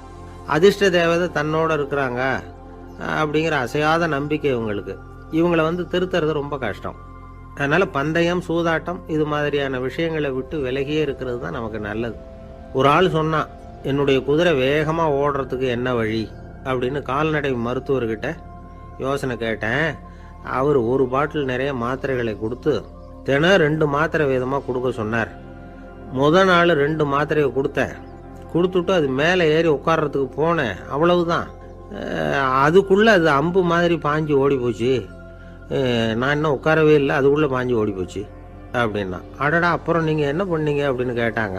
என்ன பண்ணுறது, மீதி மாத்திரை பூராவே நான் முழுங்கி விட்டு அதுக்கப்புறம் துரத்தி பிடிச்சி அது மேலே ஏறி உட்காந்தேன் அப்படின்னா அவன். துஷ்டரை கண்டால் தூர விலகு, இப்படி ஒரு பழமொழி உண்டு. எதுக்காக இப்படி சொல்லி வச்சாங்க? துஷ்டன் ஏதாவது தொந்தரவு கொடுப்பான், அதனால் அவனை கண்டா பயந்துக்கிட்டு ஓடி ஒளிஞ்சிக்கோ அப்படின்னா இதுக்கு அர்த்தம் அப்படி இல்லை. ஒரு துஷ்டன் கிட்ட நெருங்கி போகிறோம்னு வச்சுக்கோங்க, அவன் நமக்கு கெடுதலான ஆலோசனைகள் எதையும் சொல்லலாம், அல்லது அவன் தீய உணர்வுகள் உள்ளவனா இருக்கலாம், அல்லது தீய செயல்கள் செய்யக்கூடியவனா இருக்கலாம், அல்லது தீய நட்புனால அவன் ஏற்கனவே கெட்டு போனவனா கூட இருக்கலாம். இப்படிப்பட்டவனை நெருங்கி போனா அவனோட பாதிப்பு நமக்கும் வந்துடும். அதனால விலகி போ அப்படின்னு சொல்றாங்க. இதையே கொஞ்சம் விவரமா இப்ப பார்ப்போமே. இப்ப இந்த துஷ்டர்களை 4 வகையா பிரிக்கிறாங்க. இந்த 4 வகைக்கும் உதாரணம் வேணும்னா வேற எங்கேயும் போக வேண்டியதில்லை, மகாபாரதத்தை பார்த்தாவே போதும். அதுல இந்த 4 வகையான தீயோரும் வர்றாங்க. முதல் வகைக்கு உதாரணம் சகுனி. இவன் மனசுல எப்பவும் தீய எண்ணங்கள் தான் நிறைஞ்சி இருக்கும். கனவுல கூட தீய ஆலோசனைகள். யாராவது ஒருத்தர் நல்லபடியா வாழ்ந்தா அதை இவனால சகிச்சிக்க முடியாது. இப்படிப்பட்டவனோட நெருங்கிய தொடர்பு துரியோதனனுக்கு கிடைச்சது. துரியோதனன் எப்படின்னா, அவன் ஏற்கனவே தீய காரியங்கள் செய்யறதுக்கு தயங்காதவன். அப்படிப்பட்டவனுக்கு தீய போதனைகள் செய்யறதுக்கு சகுனி உதவுனான். இந்த 2 பேரோட சகவாசம் இன்னொருத்தனுக்கு கிடைச்சது. அவன் யாருன்னா துச்சாதனன். அவன் தீய நடத்தை உள்ளவன். இந்த 3 பேரும் ஒண்ணு சேர்ந்தா என்னத்துக்கு ஆகும்? உலகமே கெட்டு போடும்ல. இந்த 3 துஷ்டர்களோட நல்லவன் ஒருத்தன் வந்து சேர்ந்தான். அவன் தான் கர்ணன். கர்ணன் இயல்பாவே உத்தம குணம் உள்ளவன். அவன் நல்லவங்களோட சேராம இப்படிப்பட்ட கெட்டவங்க கிட்ட நட்பு வச்சுக்கிட்டான். அதனால அவனும் தீய செயல்களில் ஈடுபடுறது மாதிரி ஆயிடுது. துரியோதனனுடைய நண்பனா அவனுடைய ஆதரவுல வளர்ந்ததுனால அவனுக்கு துணையா இருக்க வேண்டி இருக்குது அப்படின்னா. நட்பு உரிமையினால உதவி புரிய வேண்டியது சரிதான், அது தப்புன்னு சொல்ல முடியாது. இருந்தாலும் தீய செயல்களுக்கு உதவி செய்யறது சரியில்லை. புத்தி பலம் புஜ பலம் எல்லாம் இருந்தா கூட தெய்வ பலம் இல்லைன்னா ஜெயிக்க முடியாது. கர்ணன் மகா வீரன். இருந்தாலும் கடைசியில் அவன் கதி என்னாச்சு? அவங்ககிட்ட எல்லா நல்ல குணங்களும் இருந்தது. இருந்தாலும் ஏன் இப்படி ஆச்சு? தீயவர்களுடைய சேர்க்கை தான் காரணம். அவங்களோட சேர்ந்ததுனால இவனையும் அப்படியே நினைக்க ஆரம்பிச்சுட்டாங்கல்ல. 4 வகை துஷ்டர்கள்ல இவனும் ஒரு வகை அப்படின்னு சொல்ல ஆரம்பிச்சிட்டாங்க. அதாவது தீய ஆலோசனைக்கு சகுனி, தீய உணர்வுகளுக்கு துரியோதனன், தீய செய்கைக்கு துச்சாதனன், தீய நட்புக்கு கர்ணன். இப்படி உதாரணமாயிட்டான். அதனாலதான் துஷ்டரை கண்டால் தூர விலகு அப்படின்னு சொன்னாங்க. அது புராண காலம். இப்பெல்லாம் நிலைமை கொஞ்சம் வேற விதமா இருக்குது. அன்னைக்கு ஒரு நாள் அப்படிதான் ஒரு காட்டு பாதையில யாரோ ஒருத்தர் அடிபட்டு கிடந்தார். யாரோ ஒரு துஷ்டன் அவரை அடிச்சு போட்டுட்டு போயிட்டான் போல இருக்கு. அந்த வழியா போன ஒருத்தர் பரிதாபப்பட்டு அவனை போய் தூக்குனார். ஆறுதல் சொன்னார். இதை பாருங்க, இந்த வழியா எப்பவும் தனியா வரக்கூடாது. ஏன்னா இங்க ஒரு ரவுடி இருந்துகிட்டு வர்றவங்க போறவங்களெல்லாம் வழிப்பறி பண்ணிட்டு இருக்கிறதா கேள்விப்பட்டிருக்கிறேன் அப்படின்னாராம். இனிமே அப்படி கேள்விப்பட மாட்டீங்க அப்படின்னு அந்த ஆளு. ஏன்னு கேட்டிருக்காரு இவர். அவன் சொல்லியிருக்கான், நான் தான் சார் அந்த ரவுடி. இந்த வழியா போனவங்க கிட்ட தகராறு பண்ணேன். அவங்க தான் என்ன இப்படி அடிச்சு போட்டு என்கிட்ட இருந்த பணத்தையெல்லாம் பிடுங்கிட்டு போட்டாங்க சார். காலம் ரொம்ப கெட்டு போச்சு அப்படின்னு நானா ரொம்ப பரிதாபமா. ஒரு அழகான கடற்கரை. சுற்றுலா பயணிகள் நிறைய பேர் அங்க போறது வழக்கம். சனி ஞாயிறு கூட்டம் அதிகமா இருக்கும். அதோட விளைவு என்னங்கிறது அடுத்த நாள் தான் தெரியும். ஆமா, அந்த கடற்கரையை சுத்தப்படுத்துற தொழிலாளிகள் திங்கட்கிழமை ரொம்ப சிரமப்படுவாங்க. சனி ஞாயிறு வந்த கூட்டம் கடற்கரை பூராவும் காலி ஐஸ்கிரீம் கப்புகளை வீசி எரிஞ்சுட்டு போயிருக்கும். ஆயிரக்கணக்கான கப்புகள் அங்கே பரவலாக கிடக்கும். அதையெல்லாம் பொறுக்கி எடுத்து சுத்தம் பண்ணி ஆகணும். இதனால திங்கட்கிழமை வேலைக்கு வர்றதுக்கு எல்லாரும் பயப்படுவாங்க. அப்படி ஒரு நிலைமை. பல பேர் அன்னைக்கு லீவ் எடுத்துட்டு போயிடுறது வழக்கம். நமக்கு எதுக்கு இன்னைக்கு தொந்தரவுன்னு. இது ஒரு பெரிய பிரச்சனையா இருந்தது. இதுக்கு என்ன பண்ணலாம் அப்படின்னு யோசனை பண்ணாங்க. ஒரு ஆலோசனை கூட்டத்துக்கு ஏற்பாடு பண்ணாங்களாம். அந்த நகர நிர்வாக அலுவலர்கள், பணியாளர்கள் எல்லாரும் அதில் கலந்துக்கிட்டாங்க. கூட்டம் ஆரம்பமாச்சு. ஆரம்பத்தில் சொன்னாங்க, இந்த பிரச்சனைக்கு ஒரு தீர்வு வேணும், என்ன பண்ணலாம், அதை முடிவு செய்யறதுக்கு தான் இந்த கூட்டம். இதில் நீங்கள் செய்ய வேண்டியது என்னென்னா, உங்களுக்கு தோன்றுகிற யோசனை எதுவாக இருந்தாலும் சொல்லுங்கள். கொஞ்சம் கூட தயக்கம் வேண்டாம். நாம் சொல்கிற யோசனை ஈடுபடுமா படாதா அப்படின்னுலாம் யோசிக்க வேணாம். எல்லாருடைய யோசனைகளையும் அப்படியே பதிவு செய்துக்கிறோம். கடைசியாக அதிலேருந்து ஒரு சிறந்த யோசனையை தேர்வு பண்ணி அதை பயன்படுத்தலாம். இந்த சந்தர்ப்பத்தில் இன்னொரு முக்கியமான வேண்டுகோள், எவ்வளவு சாதாரணமான யோசனையாக இருந்தாலும் சரி, அது சொல்லும் பொழுது அடுத்தவங்க ஏளனம் செய்யக்கூடாது. இது ஒரு பெரிய யோசனையா அப்படின்னு சொல்லி எதையும் அலட்சியப்படுத்தக்கூடாது. இதுதான் அந்த கூட்டத்தின் ஆரம்பத்தில் செய்யப்பட்ட அறிவிப்பு. உடனே அந்த கூட்டத்தில் இருந்தவங்க ஆளுக்கு ஒரு யோசனை சொல்ல ஆரம்பித்தாங்க. ஒருத்தர் எழுந்திருச்சார், இங்கே வர்ற சுற்றுலா பயணிகள்கிட்ட ஆளுக்கு $10 ஒரு டெபாசிட் மாதிரி வைப்பு பணமாக வாங்கிக்கணும். காலி ஐஸ்கிரீம் கப்பை திருப்பி கொடுத்தா அந்த பணத்தை திருப்பி கொடுத்துடலாம். இப்படி ஒரு ஏற்பாடு பண்ணிட்டா கப்புகளை தேடி பொறுக்கிட்டு இருக்க வேண்டியதில்லை, எல்லாம் ஒரே இடத்துக்கு சேர்ந்துடும். அப்படியே நாம் தூக்கிட்டு போய் ஒரு இடத்துல கொட்டி போடலாம் அப்படின்னார். இன்னொருத்தர் எழுந்திரிச்சார், கப்பை கீழே போட்டால் $50 அபராதம் அப்படின்னு அங்கங்கே போர்டு எழுதி வச்சுடலாம். கப்புகளை போடுறதுக்கு அங்கங்கே பெரிய கூடைகளை வச்சுடலாம். நாம் சாவகாசமாக அந்த கூடைகளை சேகரம் பண்ணிக்கலாம் அப்படின்னாராம். இன்னொருத்தர் எழுந்திரிச்சு கொஞ்சம் கோபமாக பேசினார். கப்புகளை அவங்க வாயிலேயே திணிச்சுடணும், அதுகளை முன்னு சாப்பிட்டு பார்த்தா தான் தெரியும் அது எவ்வளவு கஷ்டங்கிறது அப்படின்னு ரொம்ப கடுமையாக பேசியிருக்கார். இது வேடிக்கையாக தெரிஞ்சாலும் இந்த யோசனையும் பதிவு செஞ்சுக்கிட்டாங்களாம். இப்படி பல யோசனைகள். கடைசியாக எல்லாத்தையும் படித்து பார்த்துட்டு பரிசீலனை பண்ணாங்க. அப்புறம் தான் யோசனை வந்தது. இவர் வேடிக்கையாக சொன்னது கப்புகளை அவங்கவுங்க வாயிலே திணிச்சு சாப்பிட சொல்லணும், அதுதான் தண்டனைன்னார்ல. ஏன் அப்படி சாப்பிட்றது மாதிரியே கப்புகளை தயார் பண்ணா என்ன அப்படின்னு சிந்திக்க ஆரம்பித்தாங்களாம். ஆகா, அதுதான் சரின்னு ஒரு முடிவுக்கு வந்தாங்க. அதிலேருந்து உருவானது தான் இந்த வேஃபர் கப்ஸ். ஐஸ்கிரீமை சாப்பிட்டு முடித்ததும் கப்பையும் சாப்பிட்டுடலாம். கோன் ஐஸ்கிரீம் சாப்பிட்றோம்ல, அதுதான். அமெரிக்காவில் மியாமி கடற்கரையில் ரொம்ப காலமாக இருந்துக்கிட்டு வந்த குப்பை பிரச்சனைக்கு இப்படி தான் ஒரு தீர்வு வந்துதான். இதிலேருந்து நாம் புரிஞ்சிக்க வேண்டியது என்னென்னா, நாம் அன்றாட எத்தனையோ பிரச்சனைகளை சந்திக்கிறோம். அதுக்கெல்லாம்